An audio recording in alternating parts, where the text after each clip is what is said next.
All righty, good morning. This is the Thurston County Board of County Commissioners agenda setting work session for November 27, 2018.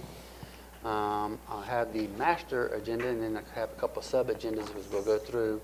The first item on the master agenda is the Board of County Commissioners draft agenda for November 27, 2018. And that'll start at 2 p.m. when I call the meeting to order. And then I move to make a motion to approve today's agenda. And then any board meeting minutes for November 20th, 2018. We do have one presentation today. It's the proclamation for December 1st, World AIDS Day. And we have a guest speaker that's coming today to speak on behalf of that and receive that. And a proclamation read by Commissioner Hutchings. After that, we have the opportunity for the public to address the board. Is there any issues you might know of now? You may probably have some testimony related to the Thurston Conservation District rates and charges, which is an item for your consideration this afternoon. Okay, rates and charges. We'll wait then and address it then. So, the county manager's update, anything you have to put out now? I don't have any specific updates for you today, Commissioners. So the next item is item number 3, which is the consent items. We have A through D, and we'll just go through each one of them real quick to make sure we... Item 3A, you reviewed this last week, Commissioners, and this is a request from the Sheriff's Office to reclassify a financial operations supervisor to accounting manager. And this particular item is aligned to initiative number 18 of the Thurston County Strategic Plan. And this particular action has a financial impact that goes from $5,538 to $7,068. That will be $1,530 a month for just about 28% increase. It was a discussion last week. I was under the pressure the Sheriff's Office was going to be able to absorb this, but that's not the case. So they have requested to add $12,000 in the 2019-2020 budget to cover this increase. And the majority of the board decided to include it, this item and move forward. Any questions? Any comments or questions? Nope. We're good on that one. Item B is the Central Services, a contract amendment number 8 with the Intercity Transit for the continuation of employee and volunteer bus ride services. Yeah, this item is consistent with initiative number 2 of the strategic plan. In this particular action, recommended action is to amend the current contract that will help with Intercity Transit to provide services to employees. Using the county ID, they can have a free ride on intercity transit buses. This item has been a little bit in a couple of weeks because it was an indication that perhaps the budget from 2018 to 2019 have increased. I have some information to you as to the reasons as to why the increase have occurred. It really is, for the last few years, IT has used the wrong formula to calculate the ridership. So they have been underbilling the county as well as the other jurisdictions. It was $6,000. Yeah. So Nice with this new approach, I think they have corrected the formula. So it's not just the county who has seen the increase on the contract, but also City of Olympia as well as the Washington State. So for your consideration is to go ahead and approve amendment number 8 that will be from January 1st to December 31st, 2019 for a dollar amount of $19,795.32. Yeah. So it's up by 13,000? Just about. And where would that come from? It comes from the indirect cost. From general fund? General fund, yes. And we do have on the commissioner's budget. What did they explain was the mistake for $13,000 worth of mistake? So how they were counting the trips, because they were averaging the trips on a week without counting weekends. and along with the workdays, and that was the mistake. And also, just to give an example, the increase for the City of Olympia has been an additional $36,000, and the increase to Washington State is $250,000. So, Well, and it's again, across the board. it's across the board. It's not just Thurston County, because the formulation was wrongly applied for the last few years. I don't generally trust bureaucrats, but I'll just make that perfectly clear. That seems like a bunch of money when you add up what we're going to be paying the other municipalities and the state, and just write that off as a mistake of, oh, well, we made a mistake. I mean, we didn't get anything about we had X number of trips, and that was wrong. We really had this number of trips. So in 2018, we had 30,454 boarding. So and again, this is not a result of increasing in trips or boarding. It's just the formulation how IT has calculated those trips. So for years, So they provided the information. yeah. So for years, they have not charged us what they're supposed to be charging us for the trips that we have incurred. So there is not an increase in trips that has triggered this increase on the budget, on the contract. As a typical audit, do they get that scrutinized about how that all happened and what has taken place to fix it, that type of thing? IT, Intercity Transit, is exposed to the state auditor's office as well, and they go through a normal state audit. Myself, I would rather have a in-depth discussion by IT myself about what the heck happened. That's a major, I don't know, what are we talking about? Close to $500,000? No. No, between Olympia, Lacey, Yeah, yeah. the state, us, whatever that's going to amount to. That's a heck of a lot of money just to kiss off of the taxpayers' money and just claim that it's some kind of a mistake. Well, with all due respect, there's no kiss off. It's not, yeah, sorry, we're going to address that too. With all due respect, they're just trying to charge us to what the right amount should be charging to the county. Are we under a time frame to get this done? The contract goes from January 1st, 2019 to December 31st, 2000. Right, but I mean, we have some budget considerations we have to worry about it, I suppose, to get it in the budget. Is that right? So we have funded this at the lower level in the budget, at this,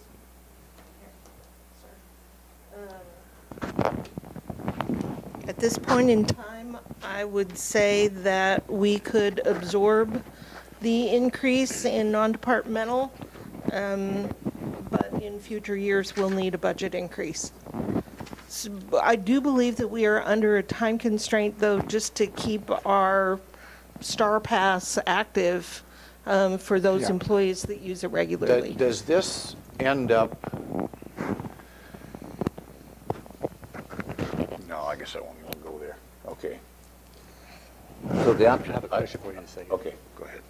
so the option is we just don't provide the service to our employees, but they're giving us the accurate Yeah. billing amount for the service. That is what they're telling us, that this amount is accurate, that the past was not, and that if we want to continue the service, this is what we need to pay. So this is not, it's not retroactive, it's what's going to cost in the future. So we're not going to mitigate that and try to get a discount. Understanding. No, the They error. provide it, or we provide the service and pay for it, or we don't. And I think they have come to a conclusion they cannot go back and try to recover previous years because of their mistake. It's just moving forward as to how they make it whole. Is there any way that this can come out of some other fund besides general fund? That's the one fund that we're always hurting in so bad. So this is initially paid out of the general fund and then allocated out through the indirect rates to all other funds. So So it ends it's up on the about half or 2-year something. lag. Yeah, we get about half back. Okay. You want to take it off the consent item and talk to Intercity Transit? I don't know, it doesn't sound like it's going to fix anything, and it sounds like we're under the gun for You know, it's just You another have case that- of at the last minute, we're You have that asked to make a prerogative. decision. You have that prerogative, and it doesn't matter if you still want to go talk to them. And No. the other question you might want to consider is, do you want to continue a program such as this to subsidize Yeah. employees Yeah. riding it all? I'm kind of caught behind the 8 ball here. Yeah, I want to continue the program, and we got to pay, but I'm not looking forward to it coming out of general fund at all. But Yeah, and this is part of the commute trip reduction Yeah. program. Okay. And by state law, we need to have a commute trip reduction program, not necessarily this program, but Yeah. a commute trip reduction program. We have others. Yeah, we have others. Okay. Nope, I'm good with it. I'm good, but I'm not going to give it a thumbs up because I'm not that good with it, but I'm with you. Just aggravating is all. Okay. We're Really? stuck again at the last minute making a financial decision without much information. So, How do you have any information on that? Why it's being jammed? Well, this issue, when it came up probably 2 weeks ago, you had the same question as to why. So it has taken staff to come up with reaching out to IT. And you do have another board meeting on December 11th. And for now, it's considered to be the last meeting. So if you can pull feel, it. if you why? I feel mean, like what- there is additional information that you need, we can certainly take this I item out. think we're stuck. I And, think we bring have it to to go the- ahead. I think your point is well taken. It needs to come from another fund side. Yeah, it needs to come a little earlier so we can at least have a valid discussion about it. They should find the error earlier. Earlier, yeah, right. Well, we've been working with intercity transit. Central Services has been working on this issue to try to figure out what's been going on for a number of weeks now. But there's no way for us to find if the count was inaccurate. Yeah. Yeah. I mean, it isn't like we haven't made mistakes ourselves, so what are you going to do? Everybody makes a mistake, maybe. But- you know? Just need it from a different fund but- side. Yeah. But again, if you need additional information, No. you have the option to push this item 2 weeks and come No. back and take a different action. That Are will there be any other options for different fund sites whatsoever? Other Other- than the non-departmental? Other funding sources, not that we could charge the entire amount to. See, we don't know exactly who the writers are, so pushing it out through a cost allocation method based on FTEs, so that it hits all funds is about as good as it gets. There is you could possibly charge it to the benefits administration fund in HR, but even that is allocated out and charged to all the funds, and general fund would pay its share. So it's really, Same you know, result. yeah, you don't get a reduction to general fund that way. And when we scan the pass, it just indicates a Thurston County employee, not the employee number. Right. So we see right. where it's They- coming from. You show your pass, and when they're doing the count, there's a little clicker that they click, and they don't, when I ride, they don't look and see that I'm with the commissioner's office or what my number is or anything Okay. like that. All righty. Okay. Here we go. Item C, which is appointment to the Agritourism Advisory Board or Committee, and that is Robbie Rutledge. Yeah, it's for your consideration to appoint Mr. Robbie Rutledge to the Agritourism Advisory Committee for the term of November 2018 to November 2020. Oh, yeah, Robbie's good. And then, of course, we have the Auditor's Financial Services, approval of the vouchers. So that concludes the consent items, and moving to department items. Item number 4, which is the Community Planning and Economic Development, extending Resolution 15589 relating to the state mandated well water fee. Yeah, this is related to the quote-unquote Hearst fix the legislature passed to address the Hearst issues early in the year. And as a result of that fix, in association with all the different WIRAs, which we have 5 in the county, there was imposed that we need to charge a $500 fee for every single application for an exempt well. Out of the $500 fee, $350 needs to be set aside and needs to be transferred to the Department of Ecology to implement the mitigation projects that might be coming out of each of the WIRAS. And the $150 remainder is to cover the administrative cost to process those applications. Early in the year, you took an action and to implement this state mandated fee, and this particular action ends on December 31st, 2018.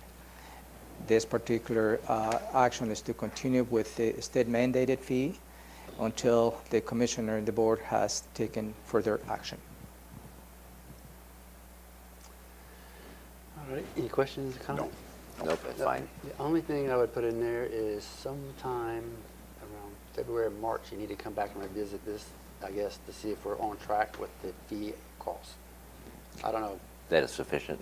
yeah, based on where we're at in the whole program of things. Okay. That's So maybe we'll, just a 15, maybe 30-minute update. I don't know. It's not extensive, it's just, does it need to go up? Because there's no way of going down. yeah, So and that is a good point. I think you I just may, want to put it on the calendar to be able to review it. yeah, you make Thank a you. reference Thank to, because the staff costs associated with participating in all the different WIRAS are not covered by the That's a good point. $150 fee. So thank you for I would not let it go more than 90 days. you don't want to put a 90-day clause on approving the fee. But you can, yeah, put it in there, yeah, have it reviewed in 90 days, is that all right? Yeah, let's do that Just to look at it, make So sure. extend the fee for another 90 days? for 90 days. Or Let's see, just extend the December, fee January, and February. ask staff to come back and give you a briefing? Well, as it says, until such time as the board takes further action. I would just extend it and then do a staff study as we go along. Yeah. That's me, but then be able to implement Right. as needed. My Yeah. suggestion will be to keep the action as is, Yeah. and we'll come back as a staff to give you a full briefing on how the fee structure is working. Yeah, exactly what I'm trying. Yeah. That's what I'm thinking. Yep. Thank you for that. Thank you. I didn't think of it. Are other counties altering their fees or amending their fees? Do we know? That's one question we Currently. come back. And Maybe that will be part of the briefing in February to see how all the Almost got you to the different, table. how all their counties, so we'll Okay. benchmark Thurston County and the Yeah. rest. Okay. What's the latest groove, new trend? Oh, got you a happy cup? Trying to be happy. I think all of us should get one of those. Try and be happy, damn it. I need two of them. So. Yes. Double fisted. All righty, that's item number 4. We'll move on to item number 5, which is Public Health and Social Services. 5A is the approval of Nurse Family Partnership Implementation Agreement. So, You also review this item. This is an agreement to implement the work of the NFP, the Nurse Family Partnership. And the NFP is an evidence-based program developed and supported over the last 37 years. And the program helps low-income first-time mothers to have healthier pregnancies, be better parents, have emotionally and physically healthier children, and attain greater economic self-sufficiency. As you know, this has been a very successful program, has been provided an incredible positive impact to those young mothers. In this particular request, again, is to amend the agreement, to have an agreement between February 1st, 2018 through January 31st, 2021, in the amount of $31,152 per year, and a total contract agreement amount of $93,454. 56. And the Director of Public Health is here, as well as Gretchen, if you have any questions. Nope. No. all right. Nope. 5B. 5B is the approval of the Cascade Pacific Action Alliance contract K2293-47 for Medicaid Transformation Project. Yeah, you also reviewed this item last week, and this particular item, as well as the previous one, are aligned to Initiative 1 and 2 of the Thurston County Strategic Plan. Back in July 2018, the Public Health and Social Services Department submitted an application to request funding through in the Medicaid Transformation Project that is managed by the Cascade Pacific Action Alliance, the CPAA. The purpose of this particular program will address three major areas, which will be the chronic disease prevention and control, the opioid response, and the reproductive and maternal child health. And again, this is for $136,280, and this is a grant. There is not a general fund associated with this.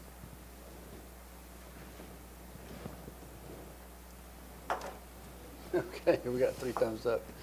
So that's 5B. So we'll move to 5C, which 5C is the approval of regional tobacco and vaping prevention regional contract. Why we have 2 regionals? Yeah, similar to the previous item, this item is aligned to Initiative 1 and 2 of the strategic plan. And the county was awarded a contract of $120,500 for federal fiscal year 2019. And this is to provide services for the tobacco and vapor products prevention program. The Thurston County is the lead on the region, and this particular program will provide services to Cowlitz, Lewis, Mason, Pacific, and Waukegan counties. Each contract with those counties will have a limit of $10,000. And again, the total awarded amount for this program is $120,500. Any comment? Yeah, I do. What was that original amount, the total amount to cover all that? Is $120,500. And so we're getting the rest plus administrative cost? Yeah, Is that so it? if you add the Cowlitz, Lewis, Mason, Pacific, and Waukegan, they have each contract will have a maximum of $10,000, and the remainder goes to Thurston County programs. When that refers to a maximum of 10, does it take into consideration the size of the county, the population of the county? I know Waukegan and Pacific are, very small numbers. Is that how they divide the dollar out? So what we've been doing the last couple of years. Your name? Oh, sorry, Liz Davis, Division Director of Child, Family, and Community Wellness, Thurston County Public Health and Social Services. And we've been doing this for the last couple of years on behalf of the region. We have traditionally offered the same amount to all of the counties except for Thurston. In fairness, that's something that the regional entity, the Cascade Pacific Action Alliance, has encouraged us to do. The counties do not generally want the same amount. They generally take the contract for about what they can use, so that's why we say up to. We don't, some counties don't really take the money at all. Some of them take a larger amount closer to the 10, but they only take what they can use. So if they can put together a great program in Waukegan, even though they're small, then they're certainly welcome to do that. Also in Thurston, some of the money that we keep, we offer to do larger projects. Like one of the things that we've been doing is paying for some bus ads, and we've had both Lewis and Mason take advantage of that we organized here. So we'll do that in 3 counties, but these are for county-specific projects that they might want to undertake. Okay, thank you. There's the same comment you had in the description. There's 2 regionals in there. Can we go with one region? I don't care which one. Yeah. We'll take care of They that. both Thank you. fit Yeah. individually. I mean, one. We're picking on them. Thank you. But no, I'm fine with it. Yeah. Thank you, Liz. Thank you. So that's 5C. We'll move on to 6C, 6 is Commissioner and County Manager's items, and item 6A, we have the 2019 Lodging Tax Grant Awards. Yeah, for your consideration, and Vic Larkin can elaborate on the particular questions you may have. This is for your consideration to award the 2019 the Lodging Tax Grant Awards. And this is for Bad Bay Rugby Football Club for $7,000, the Gateway Rotary for $3,000, the Olympic Flight Museum for $5,000, the Thurston County Community Planning, Economic and Development related to the Thurston County Fair for $20,000, the Washington State Senior Games for $10,000, and the Washington State University Extension for $5,000 for a total award amount of $50,000. And Vic is here to explain the process and if you have any questions. Answer any questions. I don't have any questions. I sat on that committee, and I think it was done properly. I'm fine with it. The Bud Bay Rugby Football Club. There are new applicants this I year. don't know. But they've been around for quite a while, and they have quite a program, bring a lot of people into town. How do they? What's our mascot? That's not it. The Gopher, is that what you're No, I wondering don't know. I don't know what No, the I don't what know the their mascot is. Just no, no. asking. That's just the league. I Oh, suppose it's the each league. team Each team has their probably own has their mascot, own okay. mascot, yeah. But you both approve of this. Yes.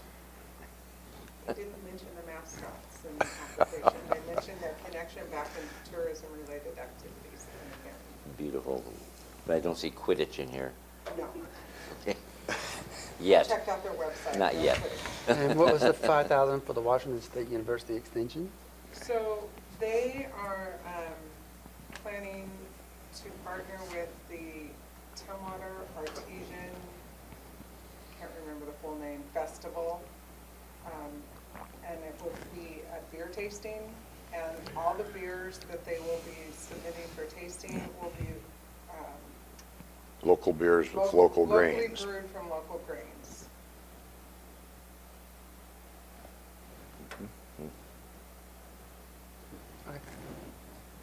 I'm glad to see the senior games thing. They always bring a lot of people. Alrighty, any other questions on 5A? No? We're going to go to 5B. Sorry, 6B. 6B, which is to approve the ordinance implementing system of rate and charges for the Thurston Conservation District. This is item for your consideration this afternoon, and I believe you'd like to have the discussion either this morning or this afternoon, however you like to proceed. And there will be two decision points that you would like to consider. One will be the approve the rates and charges, and the next step will be for how long, the period of time.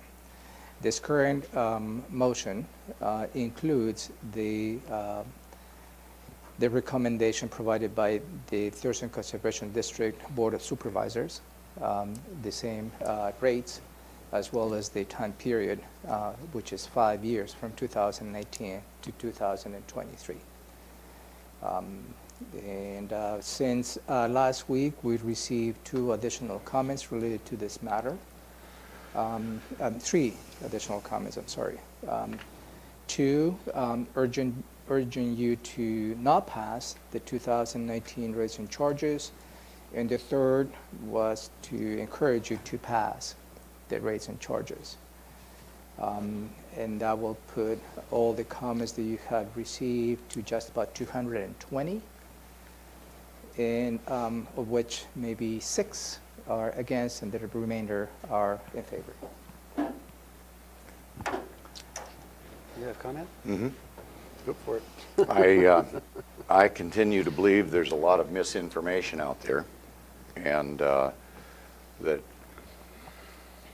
the vast majority of those comments that we've been getting are from individuals that are very well intended, and they want the district to succeed, but they don't have all the information, and unfortunately we don't have all the information.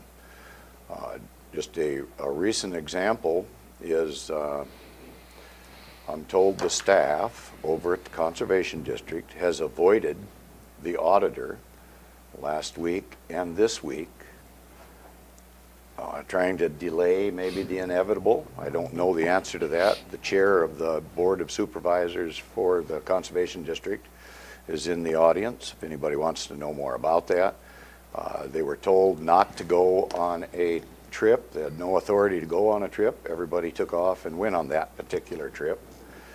I asked how they're going to pay for it, and they said, well, they're going to pay for it with a credit card because they don't have any money in the budget to pay for this. So it's just another example of what I like to refer to as shenanigans, because I don't know how much of it is legal and illegal until we get done and get to the bottom of it. So it's just an ongoing dispute between the Board of Supervisors and the staff. And there's yet to be a ruling by the State Board of Conservation District Supervisors on what they're going to do with funding, what they're going to do with a couple of the Board of Supervisors that I feel are, if any title should be attached to them, it should be whistleblowers. And unfortunately, we're up against the deadline again, and so I would opt not even to have this on the agenda at this point in time, because I don't think we're making a good decision for the citizens, because we don't have all the facts, and it is going to entail the potential misuse of millions of tax dollars that our citizens will be paying. So that's kind of where I'm at. Reading the action, it doesn't say how much or for how long. Because it's included on the ordinance. It's in the ordinance. The different rates by different land use. And for how long it's right here, which is 2019 to Oh, okay, 2023. so that's right, that's the 5-year. Yeah. And the rate in the ordinance is $5 per parcel and a penny? Up to $5 per Up to. parcel, and 10 cents per additional acre, about 5 acres. Okay, so we're not, with this ordinance, we're not establishing the amount of the fee? Yes, you do, because you adopt that rates associated with this particular action. So I know that you don't have that computer. I don't have it electronically, no. Electronic, so as part of the ordinance includes all the different attachments that makes a reference into the ordinance, which one is the table for the rates and charges. Okay, so it's established, if this goes through for a 5-year period, and the amount would be $5 a parcel? Well, no, I can You're saying probably up to, so I'm wondering, I can probably give you a copy of the table, because again, and the different land uses, you may recall, each one of those have different. oh, it varies, okay. It varies. I remember now. Oh, never mind, La Bonita. Yeah, No, that's fine. I remember now. Thank you, Eric. yeah. So I got it. And that rate and charges was, and again, it was submitted to you via a resolution by the Thurston Conservation District Board of Supervisors. Got it, okay. As a follow-up, and then I have a question. So, The resolution that's attached to this particular ordinance that is an agreement between the County Board of Supervisors, or the County Board of Commissioners, and the Conservation District Board of Supervisors, does that pass, if this was to pass, does that resolution pass with it, or is that a separate action? So what this ordinance, I have a copy for you here, mentioned an attachment C, which is interlocal agreement between Thurston County and the Thurston Conservation District. I believe that's what you're referring to. What the ordinance, if the board choose to pass, just gives me the authority to negotiate that interlocal agreement. And this is just attached as to form. So that particular agreement needs to be approved by the Thurston County Board of Supervisors. And obviously I will engage the board when the time comes. So it's really just allowing that negotiation to begin next year. So you are not, by this ordinance, if you choose to adopt, you are not adopting that interlocal agreement. Just gives the authority to negotiate. And should the Board of Supervisors for the Conservation District choose not to enter into this resolution, then Into we the, have into the interlocal agreement. into the interlocal agreement resolution, we have absolutely no authority over controlling the funds that are going to be collected from the taxpayers and go to the Conservation District. Is that right? Yeah, maybe the word controlling is too strong because the Board of Commissioners doesn't have, oversight administratively. Okay, what is the real intent of So the resolution? the real intent is to create a check and balance on the interlocal agreement, meaning gives the Board of County Commissioners the opportunity to work with the Thurston Conservation District staff to see how the programs are implemented and how the money has been allocated and spent. That's really in a gist, the interlocal agreement proposed before you. Because the role of the Thurston Conservation District Board of Supervisors, their role is to oversee administratively the Thurston Conservation District staff and also to approve and develop a work plan and associated expenditures on a yearly basis. And that is probably, with all due respect, I wouldn't use the word control. It's more of a check and balances. That's the intended purpose of Appendix C.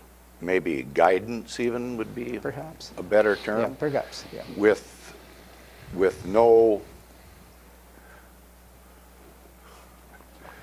true ability to affect any outcome when it comes right down to it.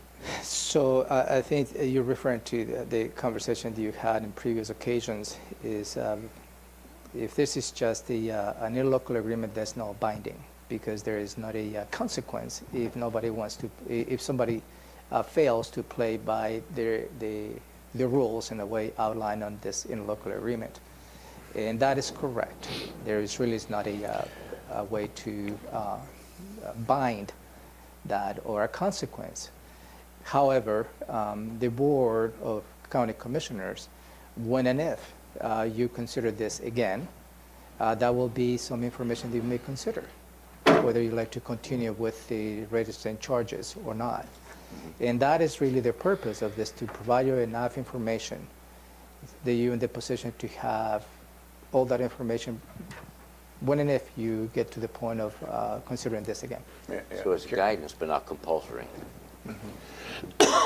And possibly, I mean, if we get to that point in some negotiated agreement with the Board of County Commissioners as to what we're going to move finally to settle with, that is exactly why, if we have to give money, I would want to give 1 year's worth of money, and because then we have some type of a hammer to make a decision farther down the road whether they're truly making changes that they haven't been able to make over the last 20 years. So it's almost like putting somebody into treatment. We hope they succeed, but because they have the potential for doing a lot of good things. But that's why I don't want to give them too much. It's kind of like giving your kids money to go to the show. I don't know if they're going to go. And the Board of County Commissioners do have the latitude to adjust a 5-year period. Yeah, that was my whether it's a year or longer. My personal suggestion, a year may not give you enough information, or it will not provide enough time to see if the Thurston Conservation District staff has met the expectations of the board. And that's just my perspective. I realize that's your perspective as the county manager, but for me, a year is more than adequate to give a group several $1 million of tax money to see if they're behaving properly and if they've learned anything from these last couple years' gyrations that have been going on, which are unfortunate to say the least, but they're real. So, and the other piece of this, I would hate to have that thing move forward at all with the 5-year framework in there. I don't know that it has to have, we could probably make that decision right now. Right. Well, that's adjustable at the time of the vote, so. Negotiation? Okay, and to use your analogy, of, you say we're going into rehabilitation, even I think DUI court is like 18 months, or drug court is 18 months, longer than a year, because a year is just not quick enough to show long-term rehabilitation. I'm done. So does the resolution still have paragraph 4 referencing the VSP? Yes, Is and that let me, language? and that is the amendment. Do you agree to include it?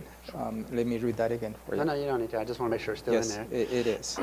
Okay, and then I have a question. Is today the only day to be able to do this, make a motion on And this again, 6B? Yeah, based on the information that I received from the county treasurer, this is the time, I guess the last deadline is not a hard line, but really is given the time for them to implement the decision, whatever decision you like to do, because there's a lot of homework that needs to be done before January 1st. Are there any other days beyond this day to be able to do that? Can you ask the treasurer? I asked the treasurer, and he provided me with an email. I want to go beyond the email. I want to ask again. If you like me to ask again, I'll do so. That's very critical for my vote or not. So. Okay? So I will ask him before 2 o'clock. You want to Yeah. remove this item, or you want to keep it? So we'll know, we'll know before 2 o'clock perhaps. Well, if it can go beyond today, then I'd like to delay it and reschedule it for another day. But I am for the rates and charges. So, Okay.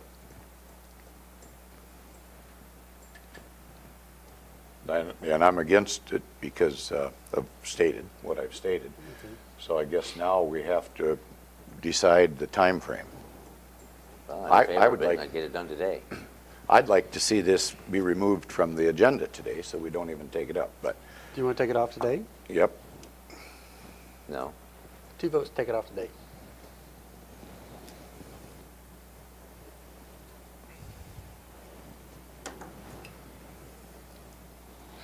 But I want to know what the treasurer has to say. Okay, so Why? the other option that you have is that would be December 10th. Okay. We'll do 11th. it then. December 11th.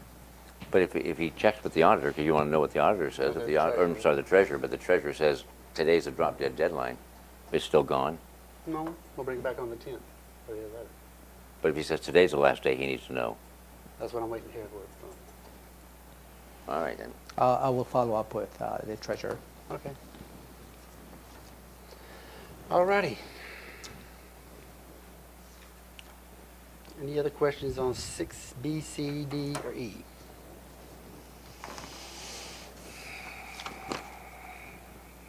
No? Okay, we're going to move on. At 3 o'clock, we have a series of public hearings. The first one we have is from a public health hearing. And I don't see all the information that goes with it. Yeah, you, as a Board of Health, you have a different agenda. I apologize. And this is the public hearings related to the proposed increase, 10% increase on the fees for the permitting fees. And you will hear testimony on that. And you will not be taking a formal action to approve or not those fees, depending on the public testimony. The recommendation will be just to close the public hearing, as any particular action related to that fee, if you choose to approve it, it will be part of the budget that you will be considering taking a final action on December 14th. This is not a Board of Health, it's a Board of Health item under a BoCC Right. So umbrella, right? So at 3 o'clock, you want to switch your hats and said this is a public hearing related to the Board of Health. Okay. Does it call for a different public notification? We got take care. We have taken care of that. All right. Any questions on the fees? I do have questions on the fees. I don't have anything in front of me from a Board of Health perspective. Did somebody Yeah. get it? Somebody didn't No, get I it? don't have it, Nobody's no. got it? Art is here to answer any questions you may have. There's a preliminary No, discussion. you pretty much explained it. And it's all about taking public comment on that particular issue, Yeah. we won't be making a decision. No, To the 14th no, anyway. no, Okay, because that's a budget-related action. okay. All righty, so that's first public hearing. The second one is a public hearing from the Treasurer's Office, and it's the public hearing to amend Thurston County Code 2.105, disposal of tax title property. Yeah, you will receive public testimony on this proposal to amend Thurston County Code 2.105, and this is to authorize the county treasurer to manage and dispose tax title property only. In this particular case, I have two actions for your consideration. One is to close the public hearing, and perhaps depending on the public testimony you might receive, you may consider taking an action to approve the code amendments. You good with that? Yeah, yeah. Are you good with that? Yeah. All righty, the next one is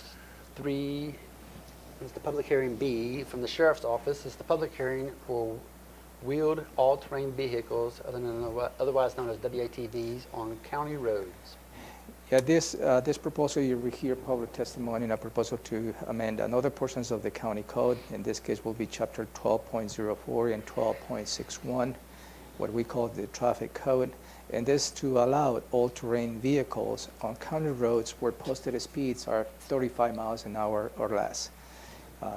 And on this particular item, I have two proposed actions for you. Depending on the public testimony that you may receive, you may consider taking an action to approve the code amendments. Any questions? No, Nope, okay. So the other one is C. This is a public hearing from Public Health and Social Services on the U.S. Department of Housing and Urban Development, HUD, 2017 Consolidated Annual Performance and Evaluation Report. Yeah, this is a yearly event where you take public testimony on the consolidated annual performance and evaluation report that needs to be submitted to the Housing and Urban Development, as we know is HUD. And again, you have two potential actions for you depending on the public testimony that you receive this afternoon. You may consider taking an action to accept the 2017 Consolidated Annual Performance and Evaluation Report.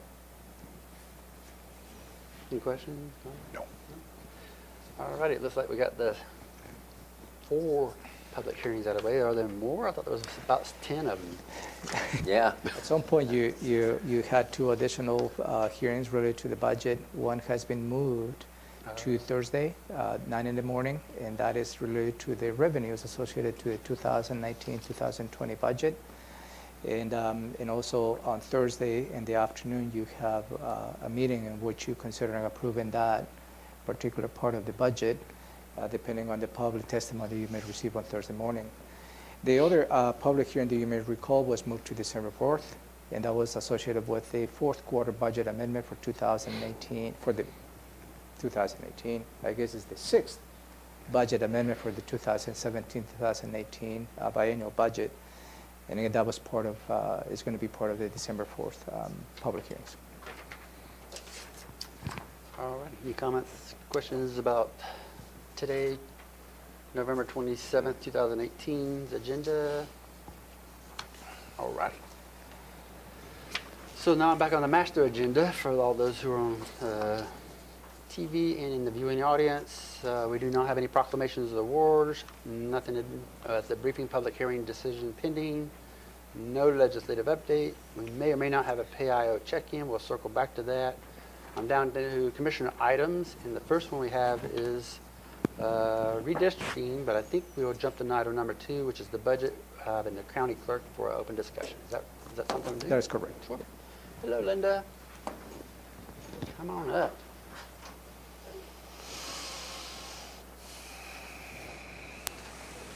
Good morning. Good morning. Thank you for having this. Just do a tiny favor. Yeah, there you go. You may want to switch whomever is speaking. Thank you. Thank you. It's great to see you. Do you a favor by introducing and then tell us a little bit about framework, and then we'll go into a discussion. Hi, my name is Linda Meyer-Enlow, Thurston County Clerk, and Tawny Sharp is my Chief Deputy Clerk, and Brian Stallman is my Financial Manager. Great. Last week, Tawny and I had a meeting with Robin Campbell regarding our budget. And in our discussions, we talked about treatment sales tax money and the possibility of the staff that we provide to the court for drug court hearings and preparation of that paperwork, and whether that would fall into or be qualified to be funded out of the treatment sales tax. So Tawny and Brian have worked on a proposal related to how much staff time and the cost, which you have before you. And I'll let Tawny go ahead and cover that. So in reviewing, we have taken and estimated how much time our staff spends clerking the drug court, as well as how much time our staff in the office is doing in processing the cases, as well as receiving payments and assisting with the drug court participants. And so what you have before you is we've computed out the average of the staff that's performing these duties and broken it out to the in-court costs as well as the in-the-office costs of providing this, as well as the payments, to come up with that it's approximately about a $37,000 annual that probably could be billed to TST. You want to provide any additional comment? Because we have a couple questions here. Yes, thank you. So, Oh, you want to be part of the TSP discussion? Okay. so I would just say that my meeting with the clerk and her staff was out of concern. They'd asked to meet with me as a concern regarding the decision that the board has made to fund the 2 positions that are being taken out of restricted funds only through half of next year, because their concern is the critical nature of the work that those FTEs do. As we sat and had the conversation, we talked about alternative ways to fund any costs of the clerk, and this came up. So it's coming to you very late. The time for an answer about it is not today. It's here for your consideration as we move into budget consideration. It'll be on a short list of items that I ask you to consider as we get closer to adopting the budget after the public hearings. But Linda has asked to come and talk to you today about the FTEs in particular that are going to be, now have an end date of June 30, basically. June 30th of next year? Yes, 2019. All right. And you may recall that that is dependent upon the legislature reinstating the court impact fees. If that should happen, then the board has asked me to put a proviso in the budget that if we should get the court impact fees reinstated, that those end dates would come off and the positions would be funded indefinitely. However, if we do not get the court impact fees, we would be working with the clerk for her to find ways to reduce her budget. So in short, this is a contingency of sorts. This is a possible alternative. Okay, Bob. Yeah, contingency, Okay. alternative, however you'd like to frame it. Sure. So we're talking about a total of about $38,000 that you've come up with? 37. 37, okay. That would possibly come out of the treatment sales tax. That is a potential. This would be a qualified cost. It is directly related to the treatment courts. We're not currently paying these costs out of treatment sales tax. It would not be supplanting because it is a direct relationship in treatment court, and those are exempt from supplanting. So it would be allowable. And currently, this would lessen the strain on, if we moved forward with this, it would lessen the strain on the general fund. Is Yes, the way I would. look at it, right?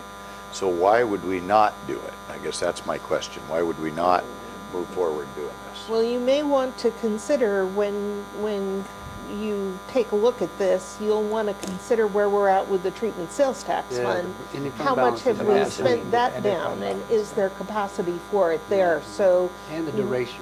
Yeah.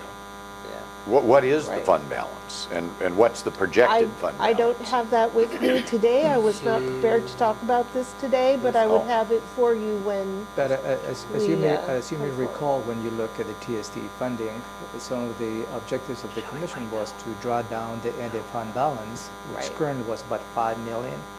And the strategies that you included on the preliminary 2019-2020 budget does that. It Right. draws down the ending fund balance. Over So the the next question is 4 going to to be 5 whether years. this can be, because it's not just 1 year, is So for the rest. has this even gone through Carrie or Shelley before we even come to this table? no, this That's is This is an the first time. initial, I had asked the clerk when it came up, I'd asked them to give me an estimate of how much. This is the first time I've seen This is this a quick look, estimate. a It's, quick look, right? it's a very early, Oh, yeah.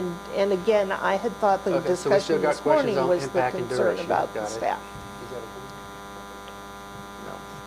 Yeah. okay? Go ahead. I would say, again, why not? Because anytime we can alleviate the situation against the current expense fund, then we can function throughout government better than continuing to drain current expense. And if we had $5 million in that TST account, I can't imagine that we can't come up with $37,000 to fund this, realizing that we are moving forward. Are we taking a chance? I'd say possibly, but I don't know what that funding end balance, that ending fund balance is, but I think it's enough to cover $37,000. Just to clarify, if I may. I don't think it is. Because that's not the intent of this request. The intent of this request is to maintain the same budget allocation for the clerk's office. And with this approach, it allows to have additional capacity of $37,000 within the general fund allocation. It will allow the clerk's office to extend perhaps the two positions for at least a couple more months, if not more. So it really is not, the intent is not to fund if there's capacity in the TST and reduce the general fund allocation to the clerk's office. That's not the request. The request is just to maintain the same allocation from the general fund, and this action will allow the clerk's office to have additional capacity. Yeah, and that's my intent. But I do want to know the other pieces of the puzzle, the information on TST and the others from Right, Shelley you getting need involved. that, and I'll have Yep. the financial plan with me at the time I bring this to you for your consideration. And I understand that protecting the general fund, but it's bigger than that.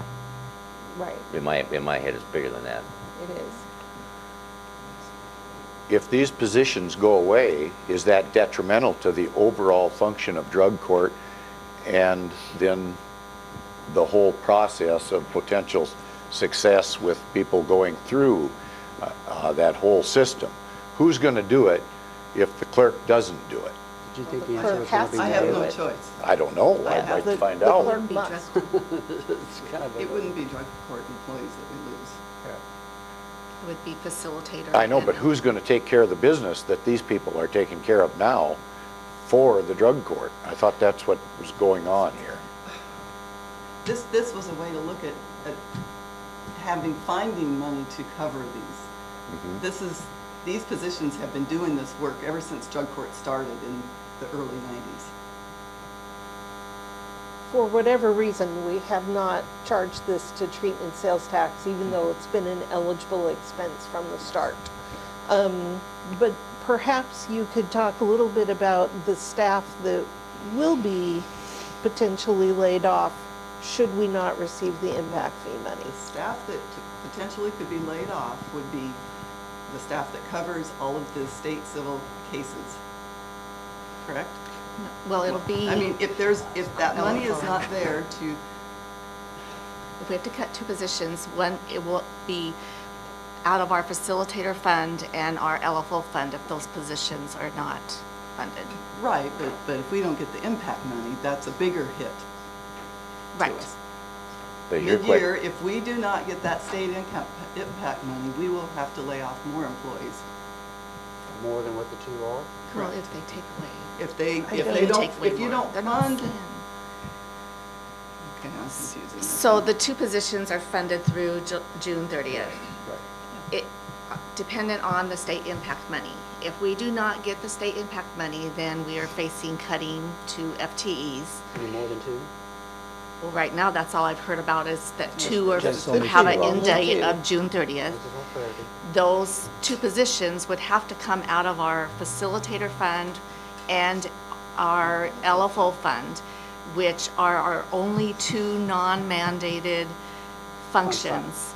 But they provide money savings to the county and the courts. I mean, they're both, but we would not be able to, because we have to do the things that were mandated, or else it puts the county liable for other things.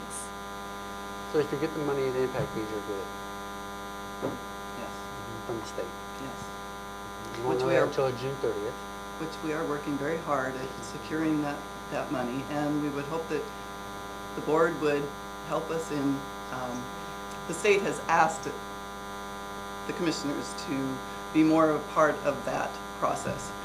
They asked, who was it, Senator Rothfuss? Anyway. Okay, no, that's a different subject. We've been involved. I know I've personally been involved, so that's all right. So if you get the money, you're good. Just pass legislation. If you don't get the money, then we're in a quandary. Is that what you're saying? Well, And you want to use TST as a alternative source. So how Maybe. long will you A sustain this? possibility, yes. No, okay. How long is the duration of this? Is it internally? So it would be as long as the board should choose to fund it this way. And this would only be a portion of the cost. This would certainly not cover 2 FTEs for 6 There we months. go. Now, okay. Yeah, Right, it would of only be a course. small amount. And it So would still be at 39,000, whatever. It's a rough estimate from what I 37. understand. We would have to actually, if the board should choose to fund a portion of the clerk's costs, those staff that work with drug court would have to track their time, and we would only charge actual expenses, just like we do for all the other areas Okay. that work with TST. I see what you're If you should choose, again, I'll have the financial plan when I bring this to you and you're considering the budget. But you could choose to wait and consider this next year when we know whether or not we're getting the impact fees. I know where I'm going. Yeah, it could I wait. don't want to rush to a impromptu decision when I don't have to, but I understand the framework in the backup plans if necessary. So- Right. So when will the financial plan be ready to be able to look at for, So we won't make any changes before the public hearings on December 3rd and 4th. When you're in deliberation on December 5th and 6th, I will have that financial plan as well as any other. There's a very short list of things that I need you to take a look at, to consider as we go. and obviously through Carrie and Shelley, look at it, whatever they got. for us. Absolutely, we'll do We'll come that. back at that day and time and we'll make a further decision. So- Right. so- Yeah, we're not looking for any decisions today. The clerk asked for an opportunity to talk to you. No, I like it, yes. Yeah, that's Reasonable, fine but with no me. decisions. So Yep. we'll see. Understand. Thank you. Is that all right? Yeah, thank you. Cool. Thank you so much. Okay, the next item we have on the agenda is redistricting.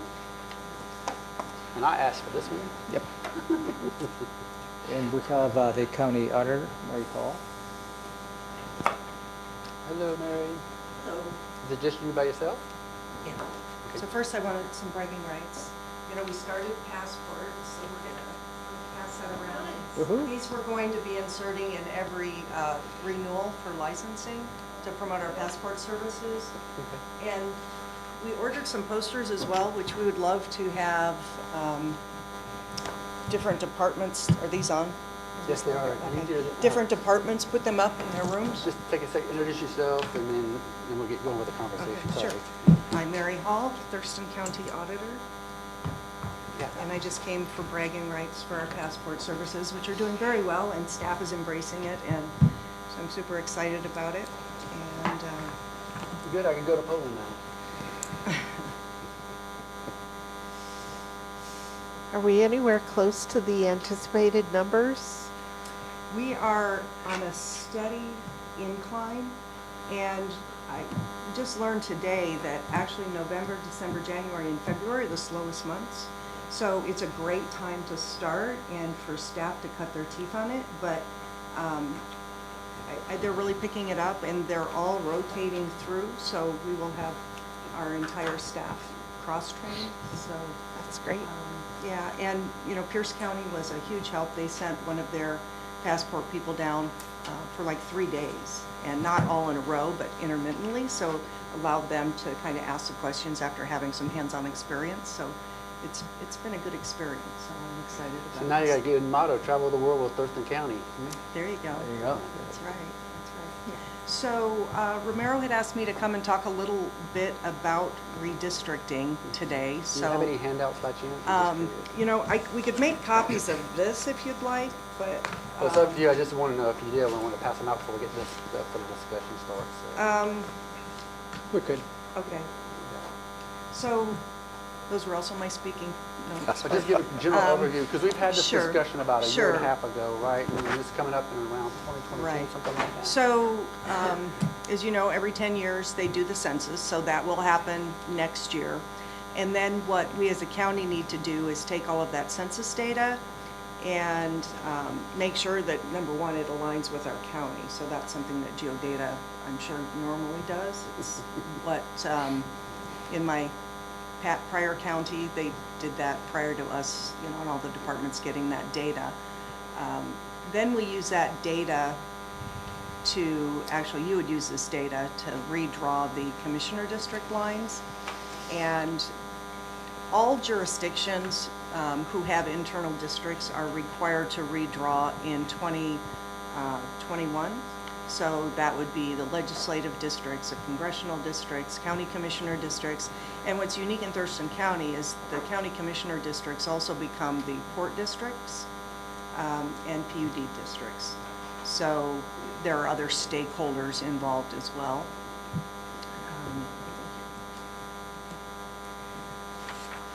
So just by default, they became the same for PUD and the port? right, right.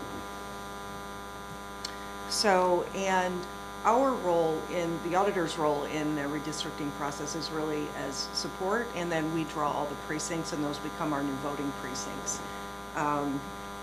So there are rules that you have to follow.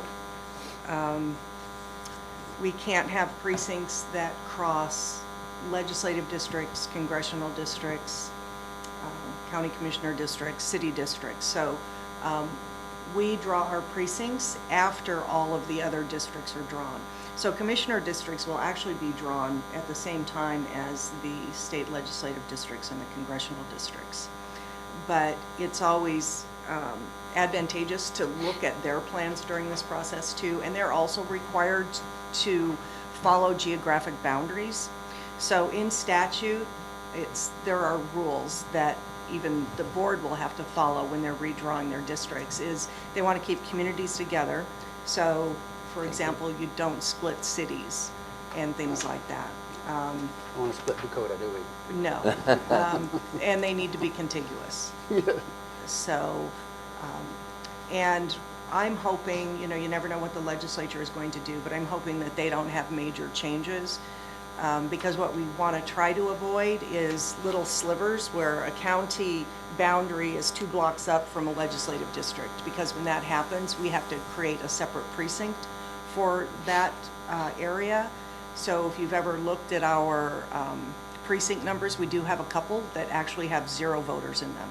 And it's because we had no other options but to draw these precincts within the city boundary, the ledge boundary, the county commission boundary, and whatever other districts that were around there. So we can certainly during the process alert you to where those issues are. Now, I believe in the past, the board has actually worked with the auditor's office and you kind of direct staff of how you want these to be drawn.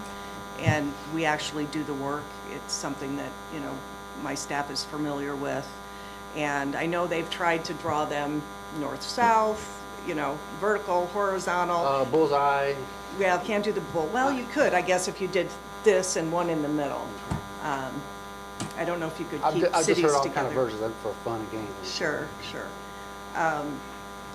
But, you know, geographically, we're a fairly small county. We're the 6th smallest in the state when it comes to geography, but we're the 6th most populated, you know, as far as population. So, you know, as you all know, it's pretty much centralized. However, I was looking at numbers yesterday in the various commissioner districts, and the most growth has been in East and South County. Sure. So Rochester area, Yelm, Tenino, out that way. So it looks like we'll have districts shrink, and then we'll have other districts grow. So District 1 is going to grow a little bit, probably the most. Well, and District 2. So, you know, currently in Thurston County, we're at about 181,316 people. That's where we are with voters. And our population is, I think we're around 280, 281, something like that. So we have grown substantially in the last 10 years. So, of course, the goal of redistricting is to ensure that we have equal population in the districts. So the bottom line is, with the state government located in Thurston County is 774 square miles surrounded by reality. Right? Interesting way to put it, okay. So if we drew the districts today, they'd be about a little over 60,000. With the population estimates that I was playing with yesterday. About 60,000 per district. 60,000 voters. The actual citizenry would be closer to 78, 79,000. So we always figure that of the citizens are about 70% are voting age population. So, and the timeline, anyway, go ahead, any questions? And you do it by total population, or you do it by registered voters? We do it by total population. So that's about 78,000? Right. So what 500? we get is census data, and inside those census blocks are populations. Basically, it's how many people live in these census blocks, and we're required to select the census blocks, which tells us how many numbers or how many people are in each geographic region. So you know, you can say we want it drawn this way, but we may need to deviate a little bit just to make sure that we get the population equal. So wiggling. Yes. He has a question, then you have a timeline discussion, then I have a question after that. Okay.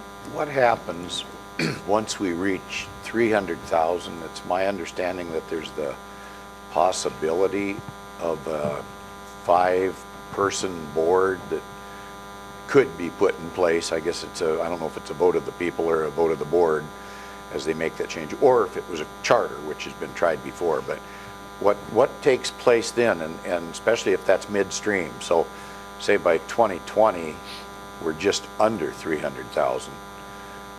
Do you have to wait another 10 years to do the 5-board? No, the way there are a couple ways to get there, and you mentioned one of them. You can become a charter county. and in the charter, establish 5 districts.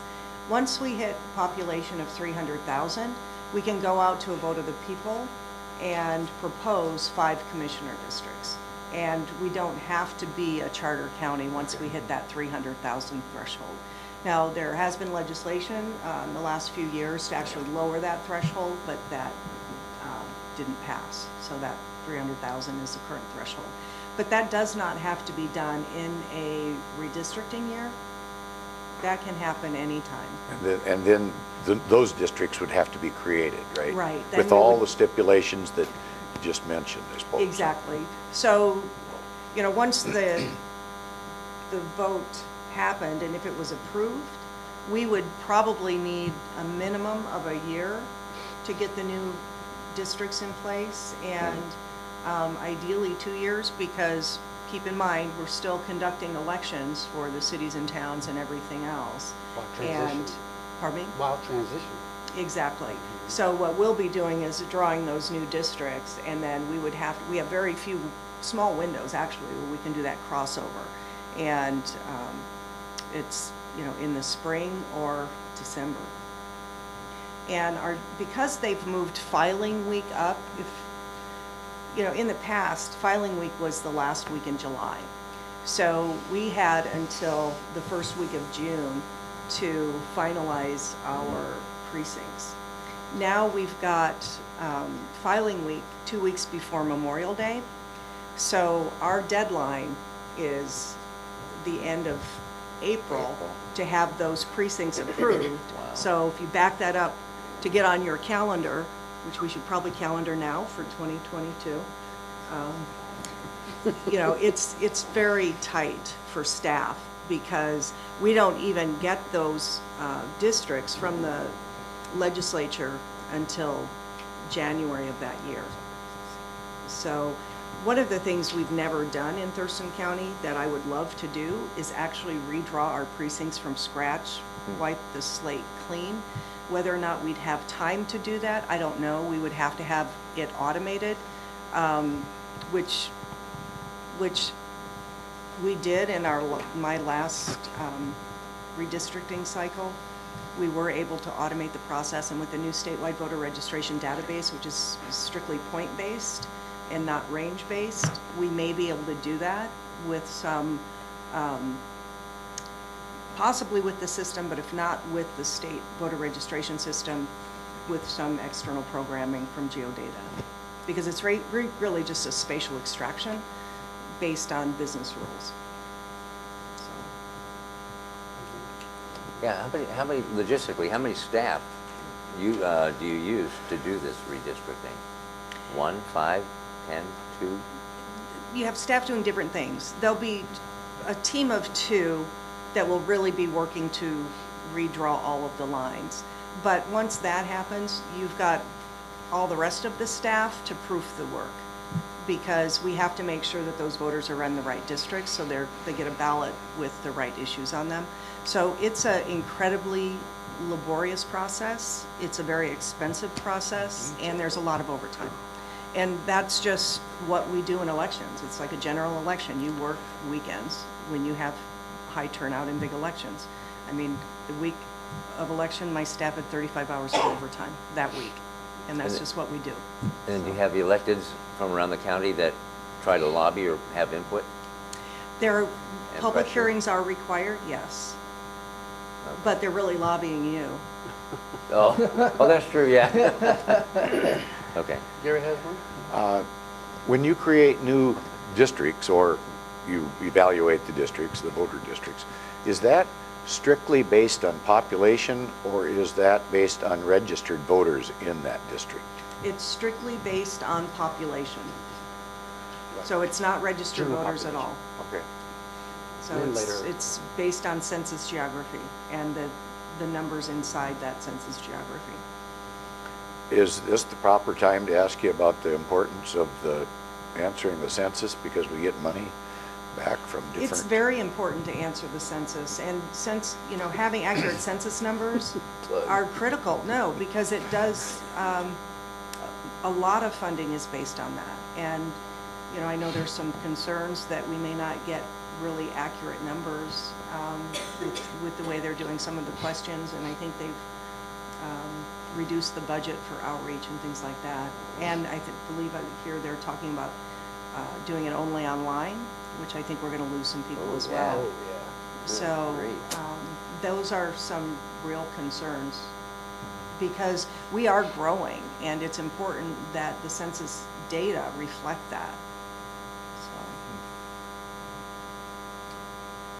Anything else? Can you walk us Good through the stuff. timeline? sure. What'd you say? The So- timeline. Oh, yeah. I mentioned it a little earlier, and this is based on 2011, or the last redistricting that you have here. So we received the data from the Redistricting Commission on January 15th. And the congressional districts on the 25th. And then we had approximately three and a half months to create all of the new precincts. So basically what we did 10 years ago was just readjusted the precinct lines, which is what we've done every redistricting cycle. What I would love to do, because we have very weird shapes because of many things, and they're not really efficient, I would love to be able to wipe the slate clean. So the new timeline, unless there's a legislative change, which we are working on to require that the legislature get us the data sooner, because they have pushed, you know, our deadlines back. But if there are no changes and we don't get the data until January 15th, we'll probably have realistically 90 days to redraw our districts. And then even within that 90 days, we'll be having public hearings based on your districting plan. And what's going to be important, I think, because we have such a short timeline, is to really get feedback throughout the process.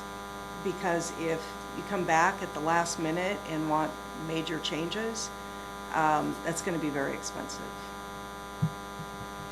because it's going to be very labor intensive. So when you finish here, we have our discussion, what's the next step as far as a timeline and action?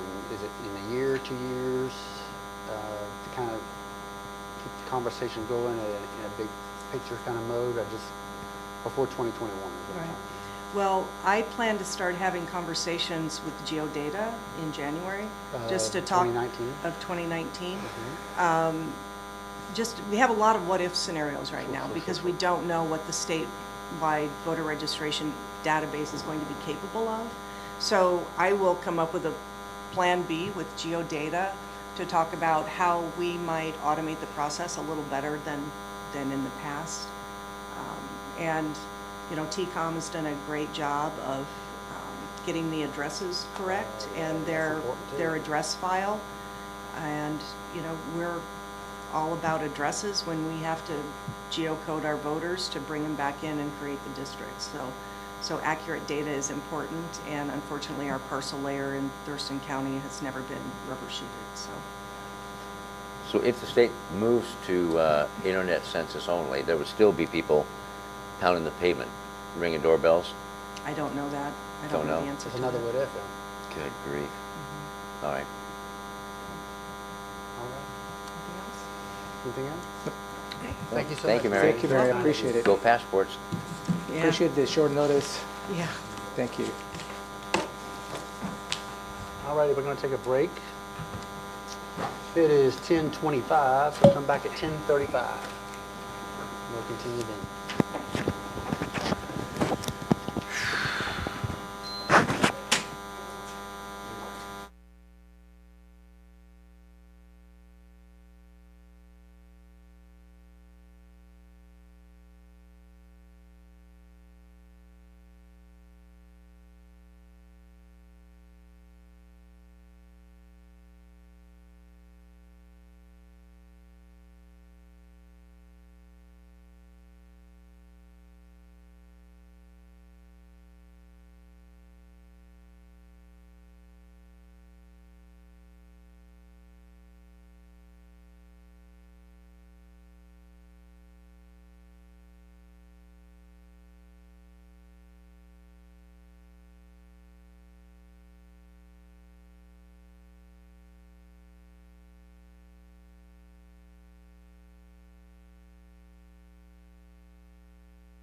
ready, Brian? Okay, we're back here at the Board of County Commissioners Agenda Setting Work Session for November 27, 2018. Earlier, we had a discussion about the Thurston Conservation District rates and charges and timeline. And through the county manager, we requested that the county treasurer come before us, because we have some questions about not so much the rates and charges, that could be a topic, but definitely the duration. And so with that in mind, I was just asking, do you have any questions or comments? If you do, and if not, I definitely do. No, the only thing I'd say, I had a discussion with Jeff earlier this morning, and I've since talked with the president of the Board of Supervisors from the Conservation District, and I was told that the firm that has compiled all of the information needed to put this on the tax rolls has done this same thing for Pierce County, and I can't name all the counties, but Pierce County being a substantial operation up there, and numerous other counties and that's what they do for conservation districts. So I don't know the name of the firm, and I don't know if you've worked with them before or not. The president of the board is in the audience if we need that. Let me try to kind of recap it. So I asked the question earlier on the agenda, if we had to actually make a decision today, if there's one other possible time here in the very near future to actually make a formal vote on it, not hurt the processes that happen to reside with the treasurer's office. And so today is the November 27th, and I'm just wondering if we absolutely have to make a decision today, or is there one other chance beyond the 27th of November to make a decision on making a vote on this and not hurt your processes as far as doing the rates and charges? Do you have any comment or any kind of input on that as far as being able to do it successfully? Yes, so my comment would be, yes, you need to make a decision today. And the backup information for that is, Commissioner Edwards mentioned talking to the president of the board, and that the company they've worked with has worked with Pierce County. Well, Pierce County does not have the same tax assessment software that we do. So I don't know if this company has ever worked with a county that uses our same software. We've never worked with this particular company before. In the past, we've always prepared the tax roll for the Thurston County Conservation District.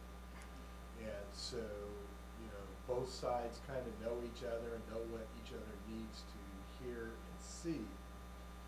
And even with that, there's a timing issue as far as the back and forth, getting the file that has the tax roll on it, testing it to make sure it works, it's the results that the Conservation District wanted, and that it's legal. And there's almost always a sending back saying, hey, here's the parcels that came up, and they go, no, I don't want that one, I don't want that one, or hey, where's this parcel? So there is no statutory deadline, but we need to have their file complete and perfected. Who is their file? The tax roll file.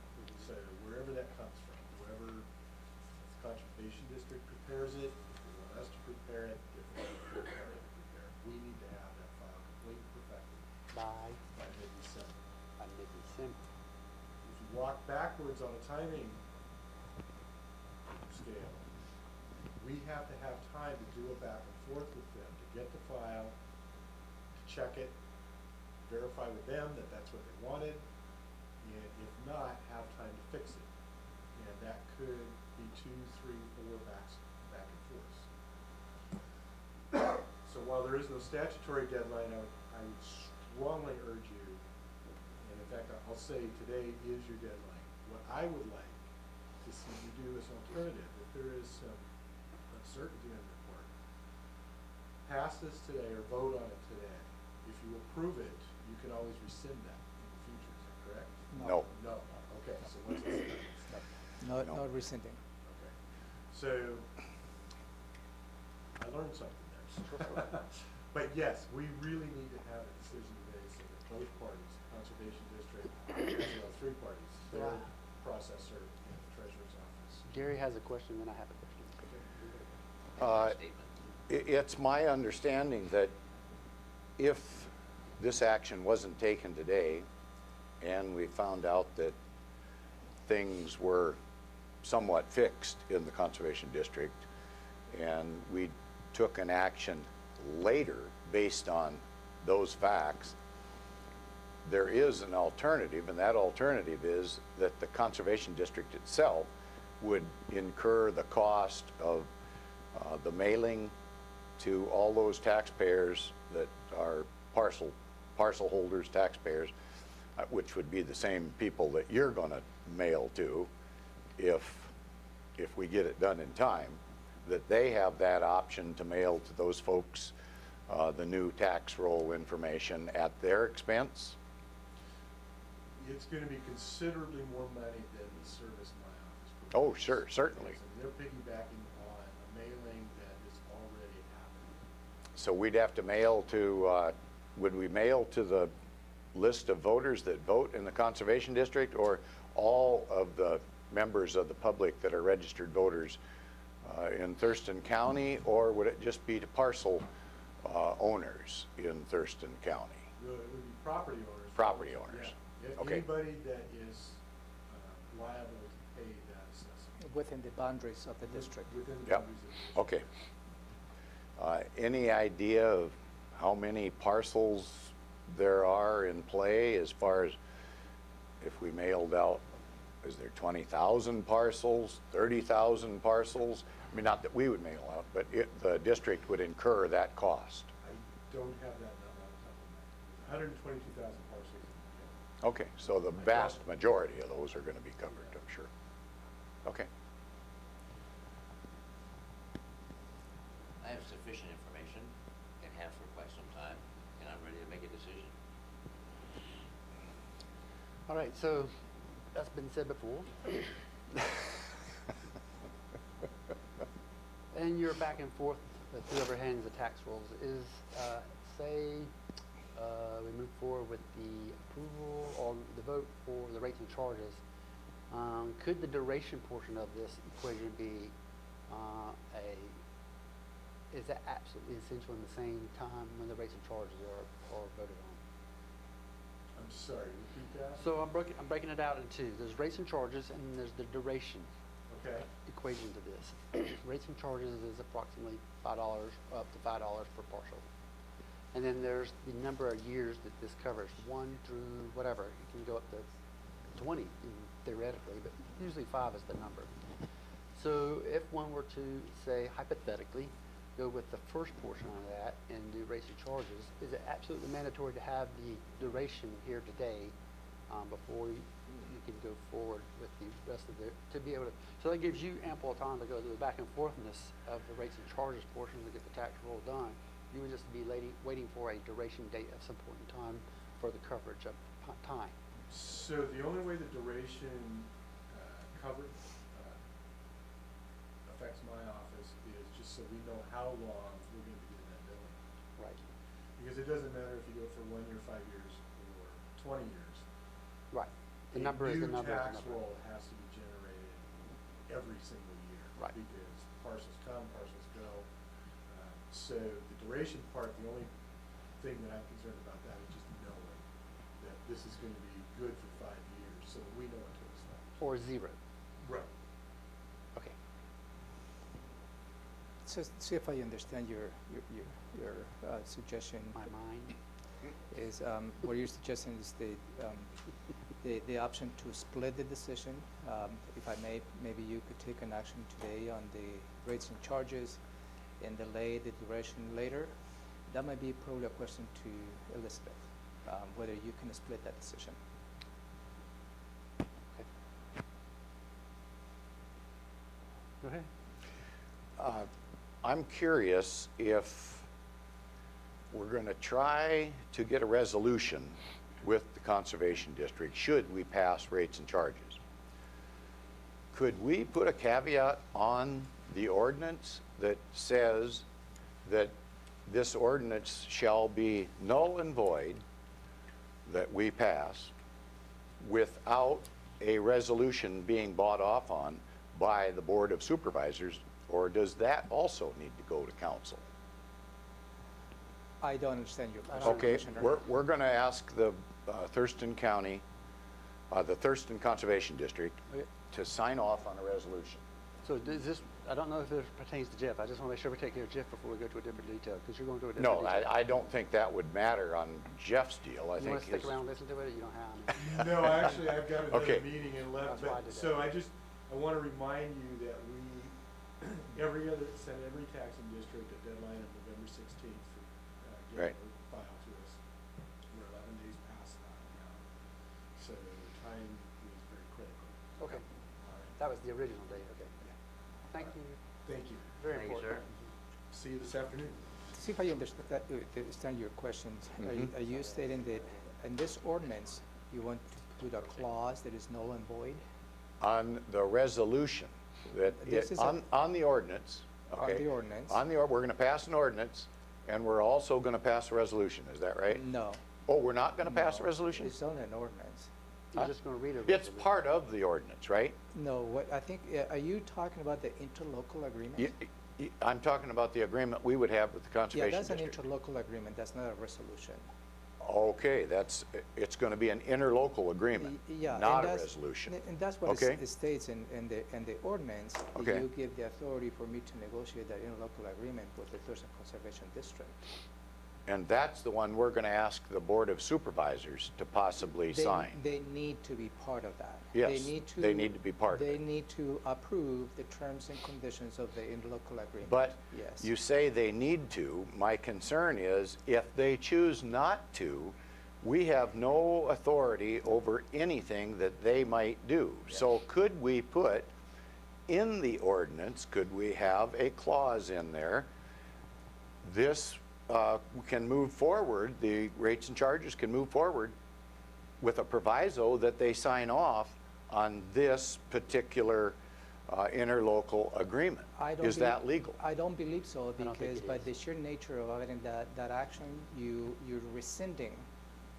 Yeah, if they didn't sign up, we'd be rescinding our And you action. don't have the option to You don't have rescind. rescinding authority, dude. You don't have the rescinding It's authority. either all or none, unfortunately. To use your word, that's extortion. Well, it might be malfeasance, but I don't know if it's extortion. So I don't believe you can add that, a clause, because then, in a way, you put a clause that you will be rescinding the action, and you don't have the option to rescind after you take affirmative action. We don't have a hammer with that timeline. All righty. So what's the, I would still opt to not have that on our agenda until we get it figured out. Literally, it's not on there right now, but it could be back on here shortly. We're going to ask Elizabeth for a clarification on the duration question. So, to clarify, you would like to see if your decision can be split. Yes. Pass an ordinance today, just approving the rates and charges, and that you will have a follow-up decision on the duration, assuming that it's going to be more than one, or, I mean, it's not going to be zero, More than because zero. that will, Agreed. okay. So is that back on today then? Until you get the legal review. Might you have that before too? So I will try to get that information from Elizabeth before two. So if you see this item as is because the Elizabeth has weighed in, perhaps you do not have the authority to split that decision, meaning the approve the rates and charge and the duration. If see a modified then action, then will be an option that you have. Can we have council explain that to us at our county commission meeting? She will be here this afternoon. We're good. Moving right along. Interim marijuana regulation. Jeremy? So Josh? I think it was a request by Commissioner Blake to explore some options. You just recently passed an interim marijuana regulation, I believe 3 weeks ago, which extended the interim marijuana regulation, I believe from November 8th to May 8th. And that's how we're having right now. And Commissioner Blake asked me to bring this item for your consideration to see if perhaps if there is an opportunity for the board to enact on a permanent regulation, meaning taking the current interim regulation that you have and make it into a permanent regulation. And you do have the authority to do that anytime.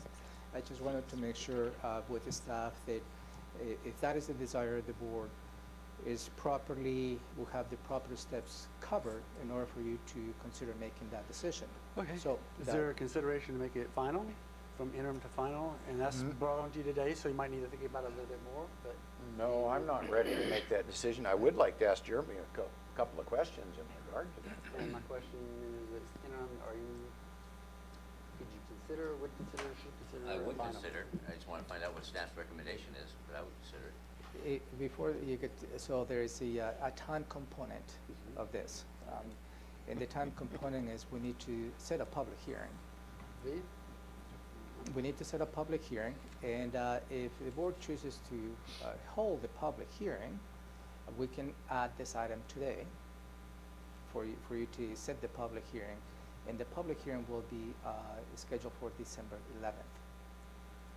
And at that point, you hear public testimony, and at that point, you may take an action whether to approve or not that permanent, the interim into a permanent regulation. So that's the timeline. So if you choose to do it, there is time. So, but an action to set a public hearing needs to happen today. So I just want to frame that. But yet there's no rush. Right. We have until May. Yeah, we have until May, but we're always right up to, against the timeline. But I'm ready. Okay. Okay. Yes, as your action, because the 20-day notice is commissioner's action. By your action, you're waiving that, and that's the minimum is 10 days. Yeah. For Jeremy. Sure. Okay. Hang on, you have a question first. Is there any way, now I don't want to sound like I'm a marijuana advocate, because I'm not, but we've got this law, and the citizens of Washington have said this is what they want. So we have to figure out ways to regulate this as best we can. Is there any way that at the same time we could include in this ordinance somewhere down the road, or have others even thought about this, the whole hemp process, which we would expand from marijuana, which apparently there's a difference between cannabis and hemp. I don't know that. I don't know what the breakdown is. It's almost like both of them are birds, but one's an eagle and one's a duck, I guess. I don't know how to compare them. But I've been approached quite a few times in the last couple of years about why is it that if we're going to have marijuana, which is a mind-altering substance, I guess is the best way to put it, and probably has some medical benefit.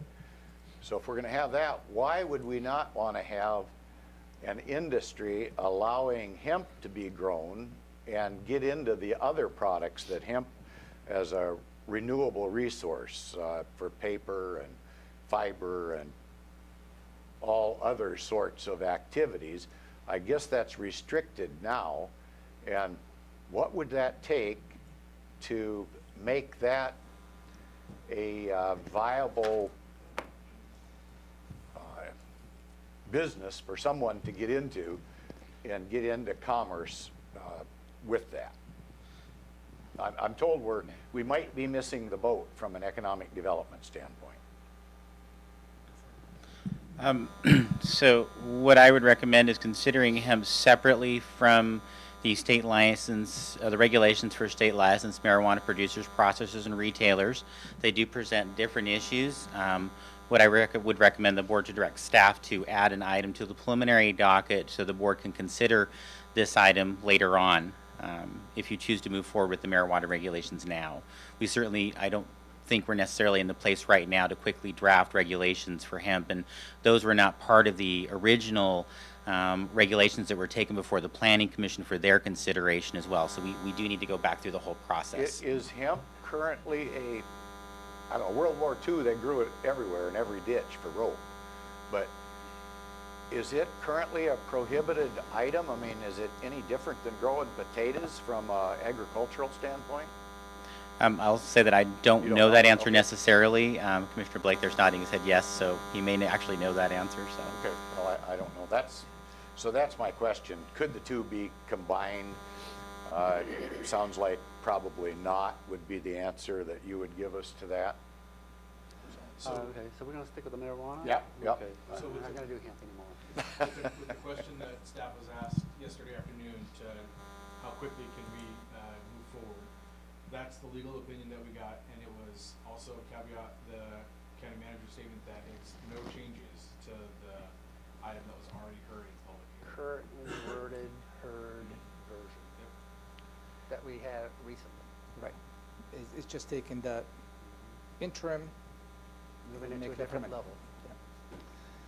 Yes? I guess on that topic, I would be hesitant to set that today and move forward in such a short time frame, mainly because we've got quite an industry that is functioning out there. I've heard before that if we were to do something that caused financial damage to one of these industries or locations, that we could be in a litigation situation and might be held liable. So, Is that true? So existingly permitted uses are legally permitted to how they applied for their permit. They can continue on in perpetuity or until they discontinue their use. So we're not affecting their rights to operate as they're currently permitted. It would limit their future expansion to, I believe, about 15%, unless they can prove they're a job generator that it can go to 50%. So yes, it does limit what they can do in the future, but not what they can do now. okay. At some point, would we have time in that 10-day period to get a hold of the industry and have adequate input? Because I think all the other public hearings that we've had, it was about extending the current ordinance rather than making the current ordinance permanent. So that's just a legal issue question again. Do we fall in some type of a problem by changing what we've been doing?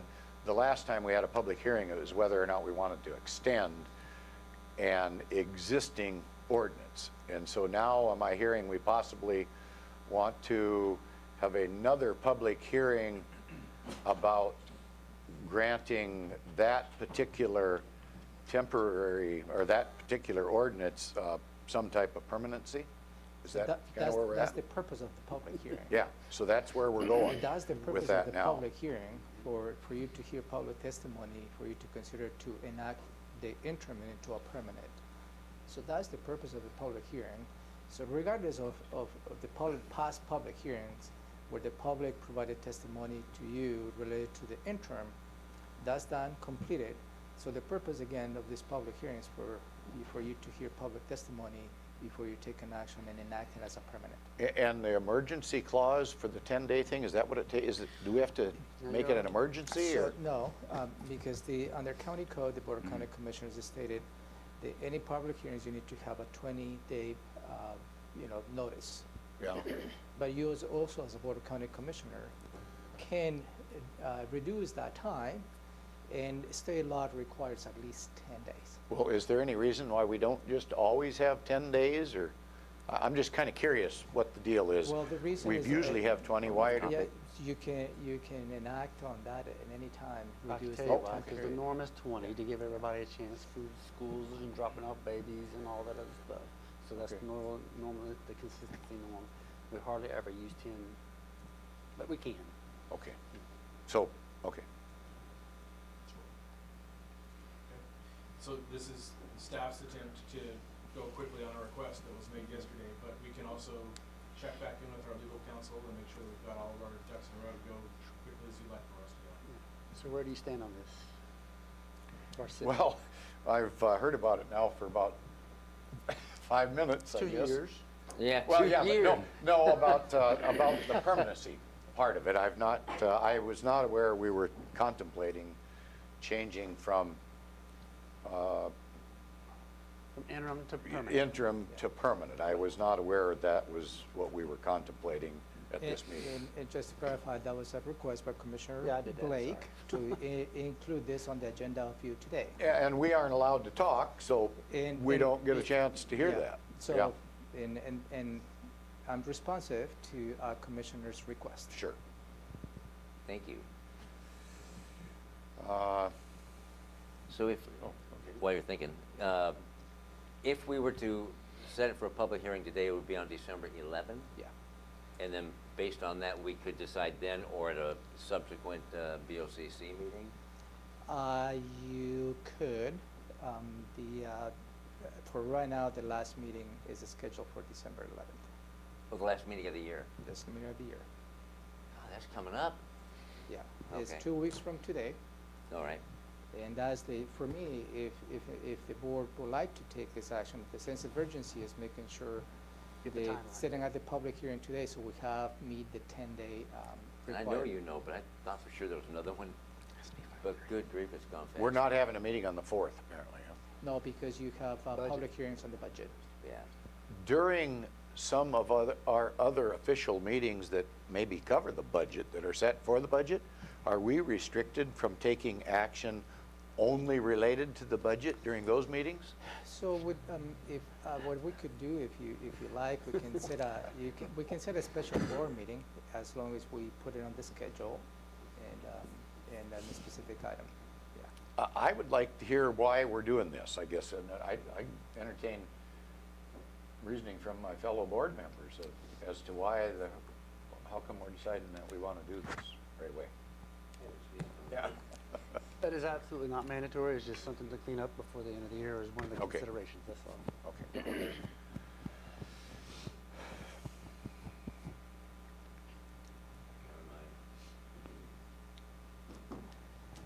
So the question before the board, Yeah, I'm going to make a motion to put it on the. is whether you would like staff to have a motion this afternoon to set the public hearing to enact on the interim regulation into a permanent regulation for marijuana for December 11th at 3 in the afternoon. You can vote me up or down, it doesn't matter. I'm up. I'm up. So I'm we're going up. to put it on there. So Down. Jeremy, can you send an AIS to Yes, I set can. the public hearing? I won't have the final ordinance drafted by this afternoon. Usually we have those drafted and attached. But I'll try and get that done at least 10 days before the Yeah, hearing, yeah. so by But we next need to Monday. take the action so La Bonita can send Okay. Okay. the public notice. Okay? All righty. Anything else? Come on Nope. back now. Democracy at work. Okay. Thank you. Thank you, Mike. Thank you, guys, appreciate it. Thank you for the timely response. I know that it was rushed. Thank you. So we have a closed session, but we got plenty of time before then. Do we want to do advisory boards and commissions or commissioner items? Advisory board and commission, yeah. Yeah, I need to bring La Bonita for the advisory board. Do you have any commissioner items? I'm looking, I don't think I do. Do you have any commissioner items? No, I guess not at this point. I have one. Are we going to advisory board commissions right now? Is So that what what they we're get the doing? La Bonita for? I do have a question when you're, for commissioner items. Yeah, I got it. And I'm bringing up the whole courthouse issue. Okay. You want me to go, or do you want to go? You go ahead. This is regarding the TBD and the revenue piece. And if for some reason it has been built into the budget, and if for some reason it's not sustainable in the budget, or the ordinance doesn't, whatever happens, what is Plan B to reconcile the budget? So what I would suggest to you, if you choose to not, you took no action at the Right. transportation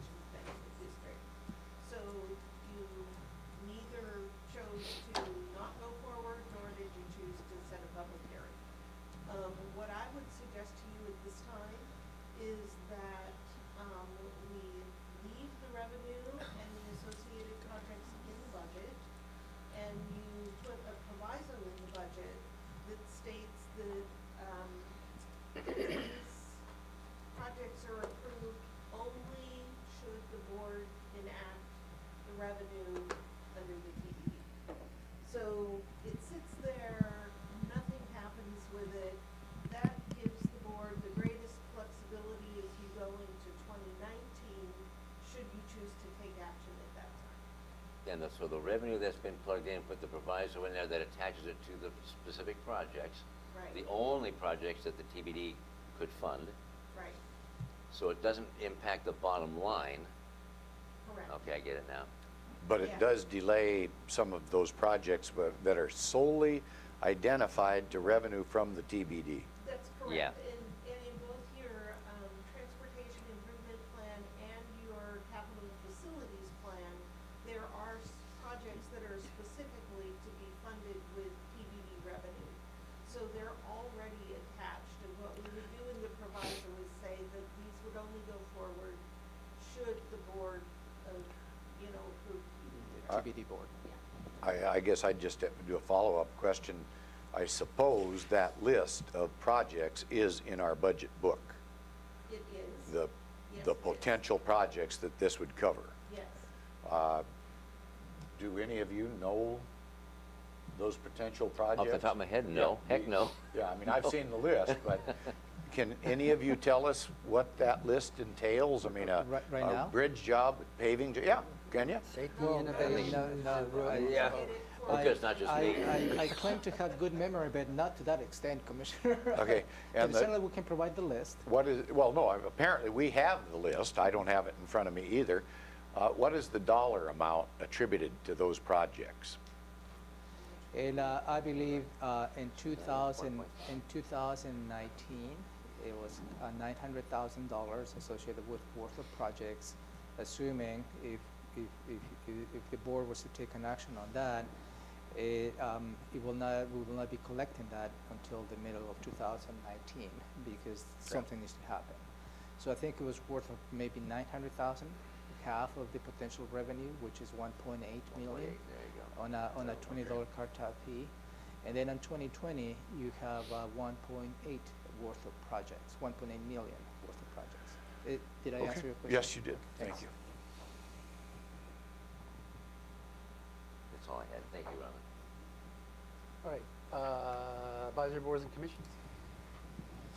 So the first one, we have Board of Equalization, vacancy alternate position, Robert Barnes. La Bonita Bolmar, Clerk of the Board. I have not received any additional information regarding Mr. Barnes, nor has staff of the Board of Equalization. But I left him on because we have not come to a conclusion. Okay. Regarding, May I speak to that? But for the record, though, we have reached out numerous times. Yes. And have received no reply in any way, shape, or form. and yes, I haven't, Commissioner Edwards hasn't, We did receive a call back Oh, from you- him, he was on vacation. right, but since, But he has not called back since he returned from vacation. He may have been expecting a call back from our office. I'm not sure. So should we leave him on that? How long ago was that? Just curious. about a month. Okay. And Gary said he was gonna call. Okay. Yeah, we put a call into him. Sure, but do you want to keep him on there and continue? No, or I remove wouldn't. him from this? I wouldn't keep him on. And you want to keep him on or remove him? You say remove him? This list right here. I'd say remove him. I do, yeah. Okay, so we're going to take him off of this current list, the board advisory list as you know it, right? Thank you. And then we want to re-advertise then.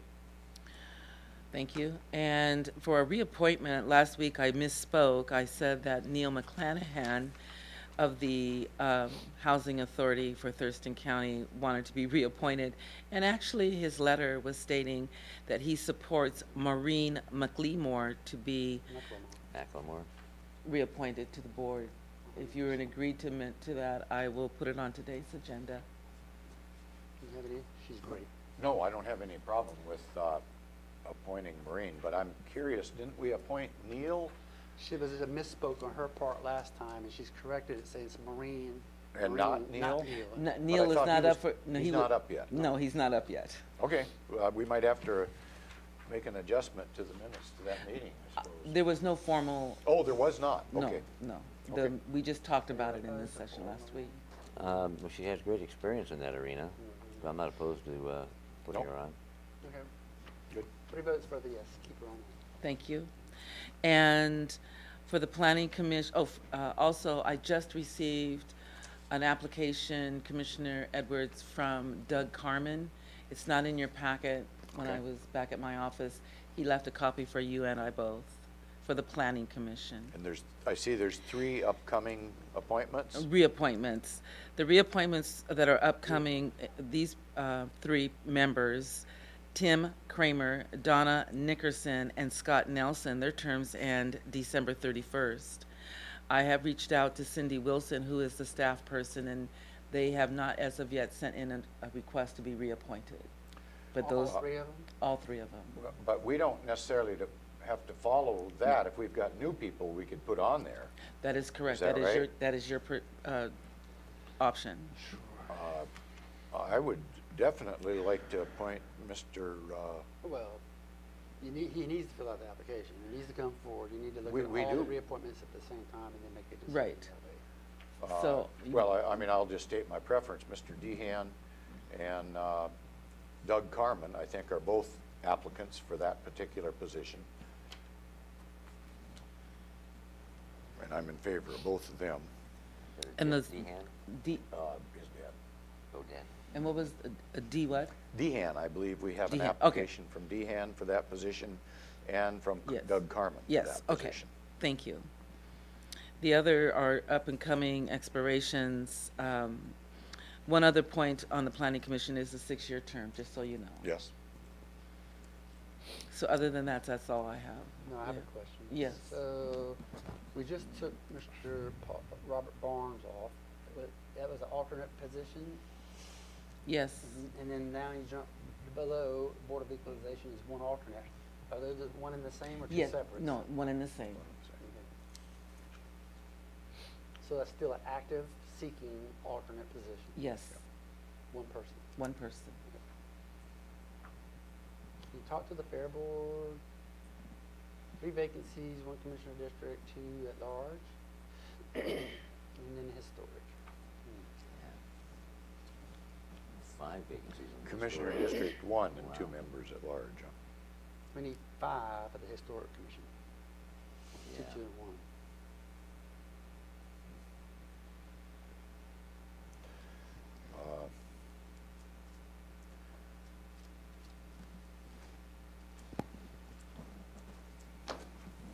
Anything else? No. Nope, Thank you. Anything else? thank you. Oh, So treatment sales tax has some Yes. vacancies coming up, that should be on this list.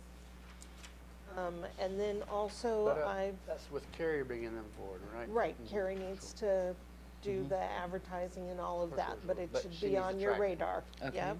Are those coming up at the end of the year as well? I No. believe they are expiring fairly soon. Well, And the people who are currently in the positions are not interested in being reappointed, so it takes a little time to find people who meet all the requirements. So All right. maybe for next meeting, you can contact Carrie. Yep. So Yep. she can provide some feedback, and we'll bring this for December 10th. Right. all the good stuff, time, people, all that. Right.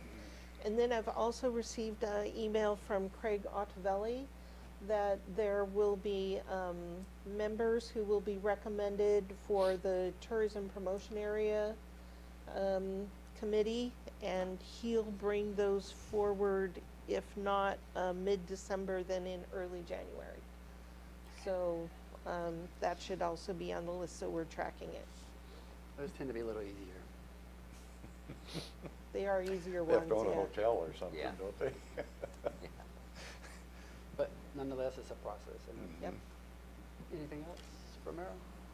I just have a follow-up item on the rates and charges.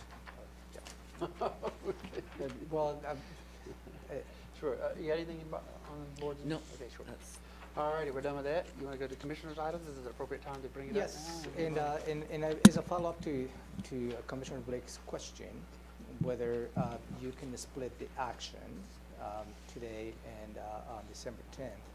So I sent an email to Elizabeth, she responded. And let me read the statute first. So after the hearing, the county legislative authority may accept or modify and accept the proposed systems of assessment, including the number of years during in which the special assessment shall be imposed, and is more on that statute. Her feedback is the statute does not indicate that the board acceptance or modification of rates and charges, or acceptance or modifications of the number of years such rates will be imposed must be in a singular action. Okay. It is a permissive action in terms of what the Board of County Commissioners can do. And she concludes, so she thinks the Board of County Commissioners can take two separate actions. Each actions must be very clear and enacted by two separate ordinances. They will needs to be drafted for each taken action. So, conclusion, you do have that option. The question logistically is whether we can come up with a new revised ordinance for this afternoon to separate these two items. So, that's the feedback that I have for you. That was interesting. That's a good question. Go ahead. Except, she said we could make changes, but No. I think there's No, another No, it changes on rates and charges. on the duration. Well, you can make the changes on the rates and charges, but remember, Except timber. but the timber is Yeah. tied to the Is rest it- of the other rates and charges, so you couldn't. And there's a separate RCW Yeah. on timber. So everything, it sounds like everything but timberlands. No, but changes to the timber line is associated with, is 0.1% of the rest of rates and charges, and that's represented to you. Right, yeah. So, but, and we have to go by that no matter what. Yeah. So I'm just saying That is covered. it sounds It's like two we. different statutes. Yeah, you're right. Okay, two different statutes there. So what is the pleasure of the board? I think we know your pleasure. Yep. Yeah, you know where I'm at. I'm intrigued by Commissioner Blake's alternative suggestion about splitting, and I'm willing to do that. So, So you have 2 votes to split, and so we need to modify it. okay, so that puts a lot of time constraint because we need to come up with an ordinance that you may feel comfortable taking a separate action this afternoon and then on December 10th. So, Can I make a suggestion? So I like to excuse myself from the meeting so I can start working on this. But that would give, whatever happens this afternoon, that would give the treasurer time Right. to start. That's what we're looking for. Yes. I guess I have no problem with having meetings where we make decisions other than on Tuesdays. So if you want to have a meeting on Saturday or Wednesday or Thursday, I don't care. You cannot make I know it we have to on make the Saturday. announcement Not ahead on of time. Saturday. Pardon? Oh, it cannot be on a Saturday? You mean we can't work Well, weekends? gotta bring staff in on Saturdays? A special meeting Well, I notice. mean, if it's, I mean, we're talking about That's a 30-day notice. several millions of dollars that are going to be spent. I have no problem asking a few staff to come in on a Saturday. I'm just saying, But I'm willing, what is late it- hours, I what- don't care. oh, So what is the purpose of your comment, if I may? My comment is, I'm not locked into any one particular day. I'll make myself available any day, at any time, to make important decisions. That's all I'm saying. Okay, thank you. You still need to excuse yourself? Yep, I can excuse myself. And will Robin be here to do the closed session?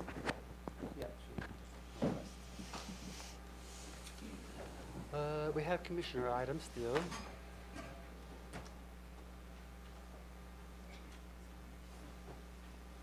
I'm good. All right. Yep, I'm good. I'm ready for the closed session. No, we're going to do commissioner items. Oh, Yeah, oh, Commissioner item. okay. We got one commissioner item. Oh, And okay. then, it is the courthouse Oh. discussion. Okay. Is my commissioner item. It'll take about 30 seconds. You don't have to turn it on. I'm sorry. Everybody, you said closed session, everybody's doing something different. Last year, this time, let me see, yeah, we built an agenda for this year.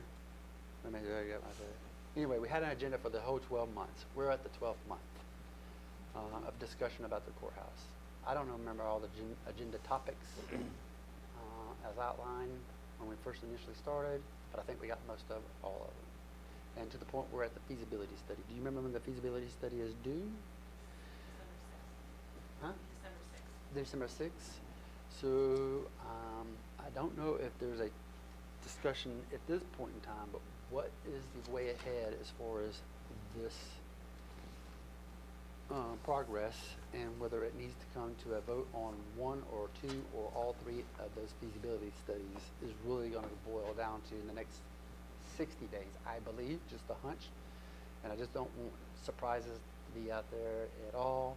If there's a different direction that this process is going to go, and I guess I'll just leave it at that. So it is my understanding that the feasibility study is due on December 6th, and there is a briefing for the board scheduled on December 13th. And Megan, you may know a little more about the timeline after that, so.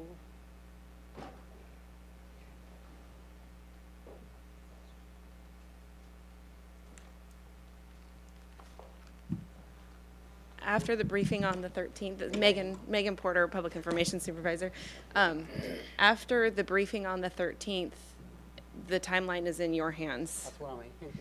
Yes, so you could make a decision on the 14th, or you could wait until January, or so the timeline after that is in your hands as to when you want to make a decision on a single site.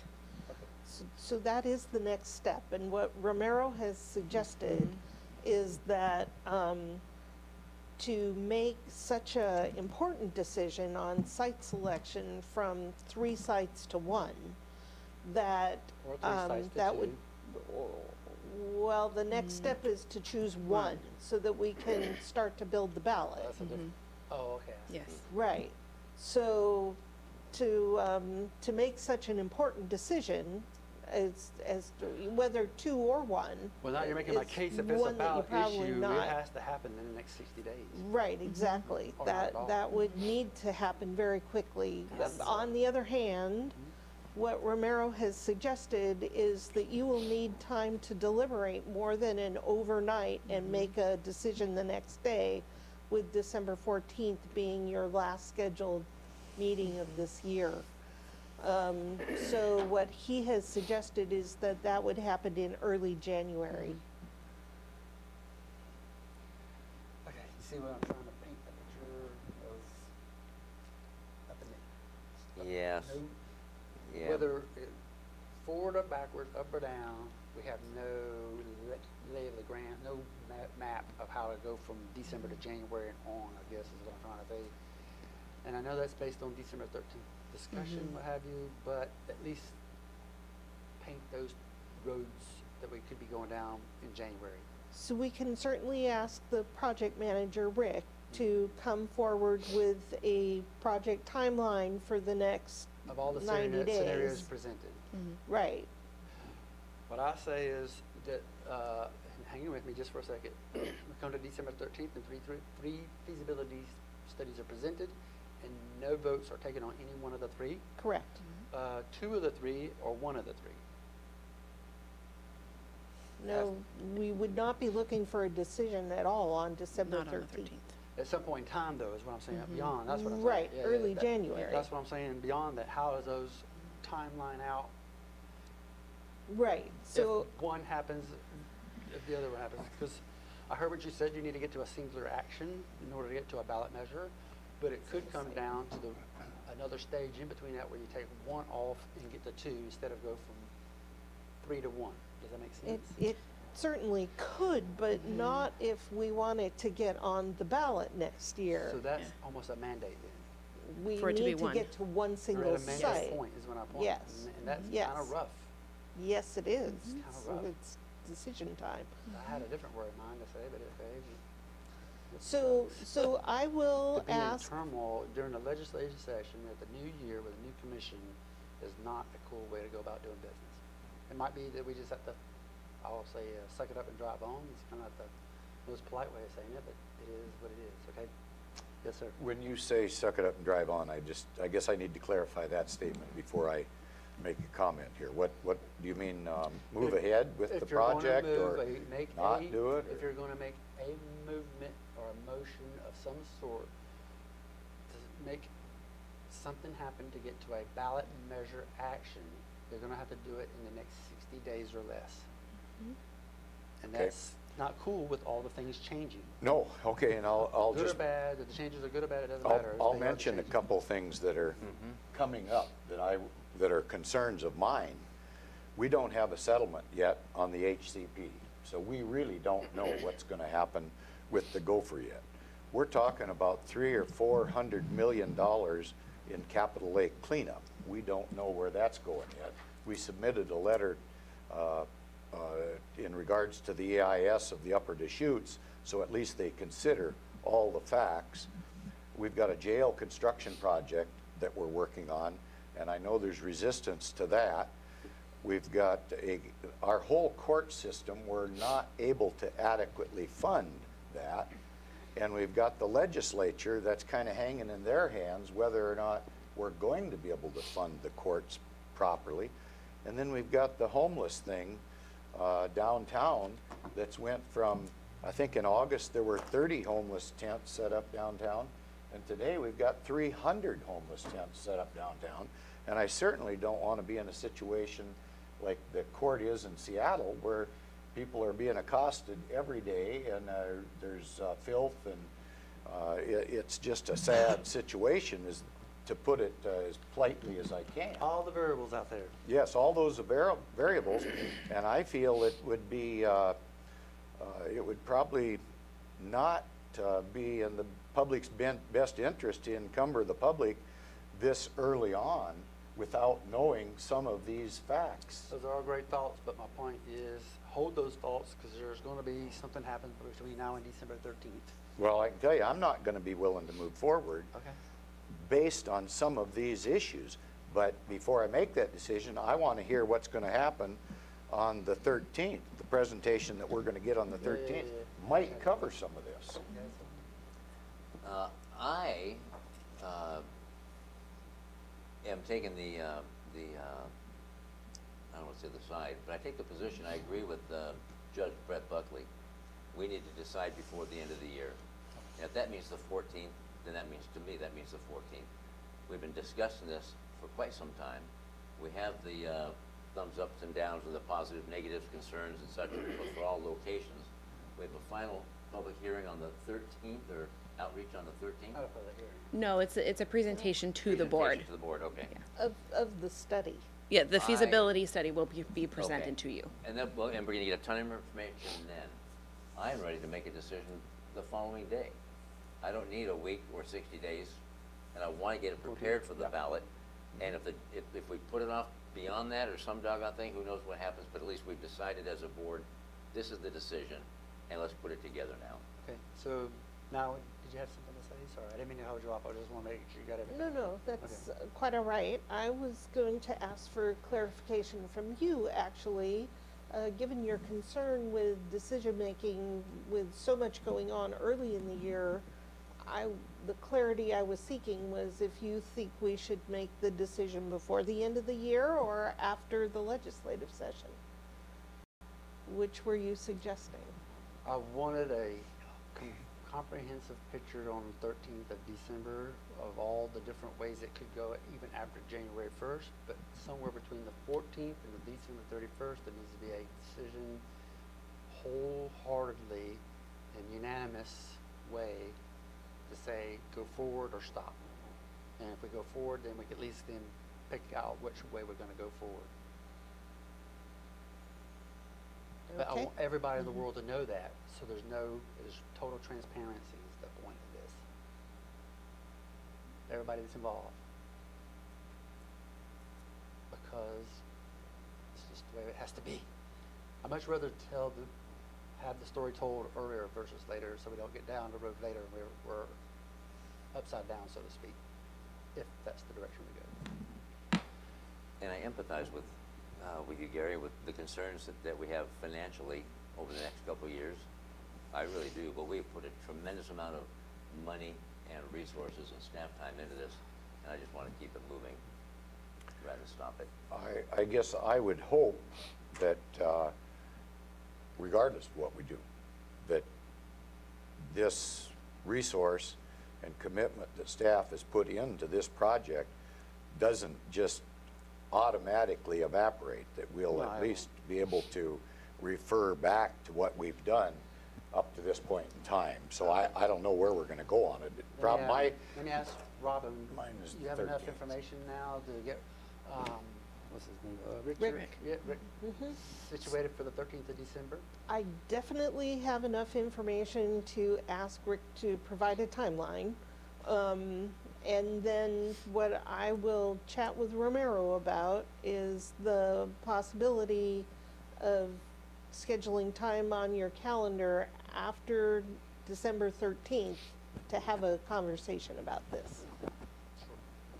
And let the public know. Of course. I mean, it's always. Not just general public, but like the public that everybody else, so. Right. Well, we are very transparent, if you will. Right. We do a lot of communication around all of the steps around the courthouse, so. I know, but I don't want any Yeah. rumors or whatever. And Nope. and speaking to that, if, and it's a huge if, we make a decision before the end of the year, I don't want any of the other electeds or even staff reading about it in the Olympian. Right. They should all know up front.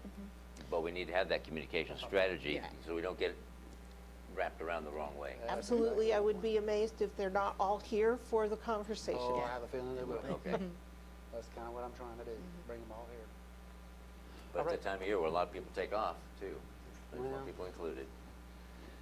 I can't stop that. I No, can we work can't. any day, Saturdays? Saturdays or Sundays, I don't care. Anything else for commissioners' item? No. No. Oh, we're gonna go to closed session. And this is over labor negotiations or something?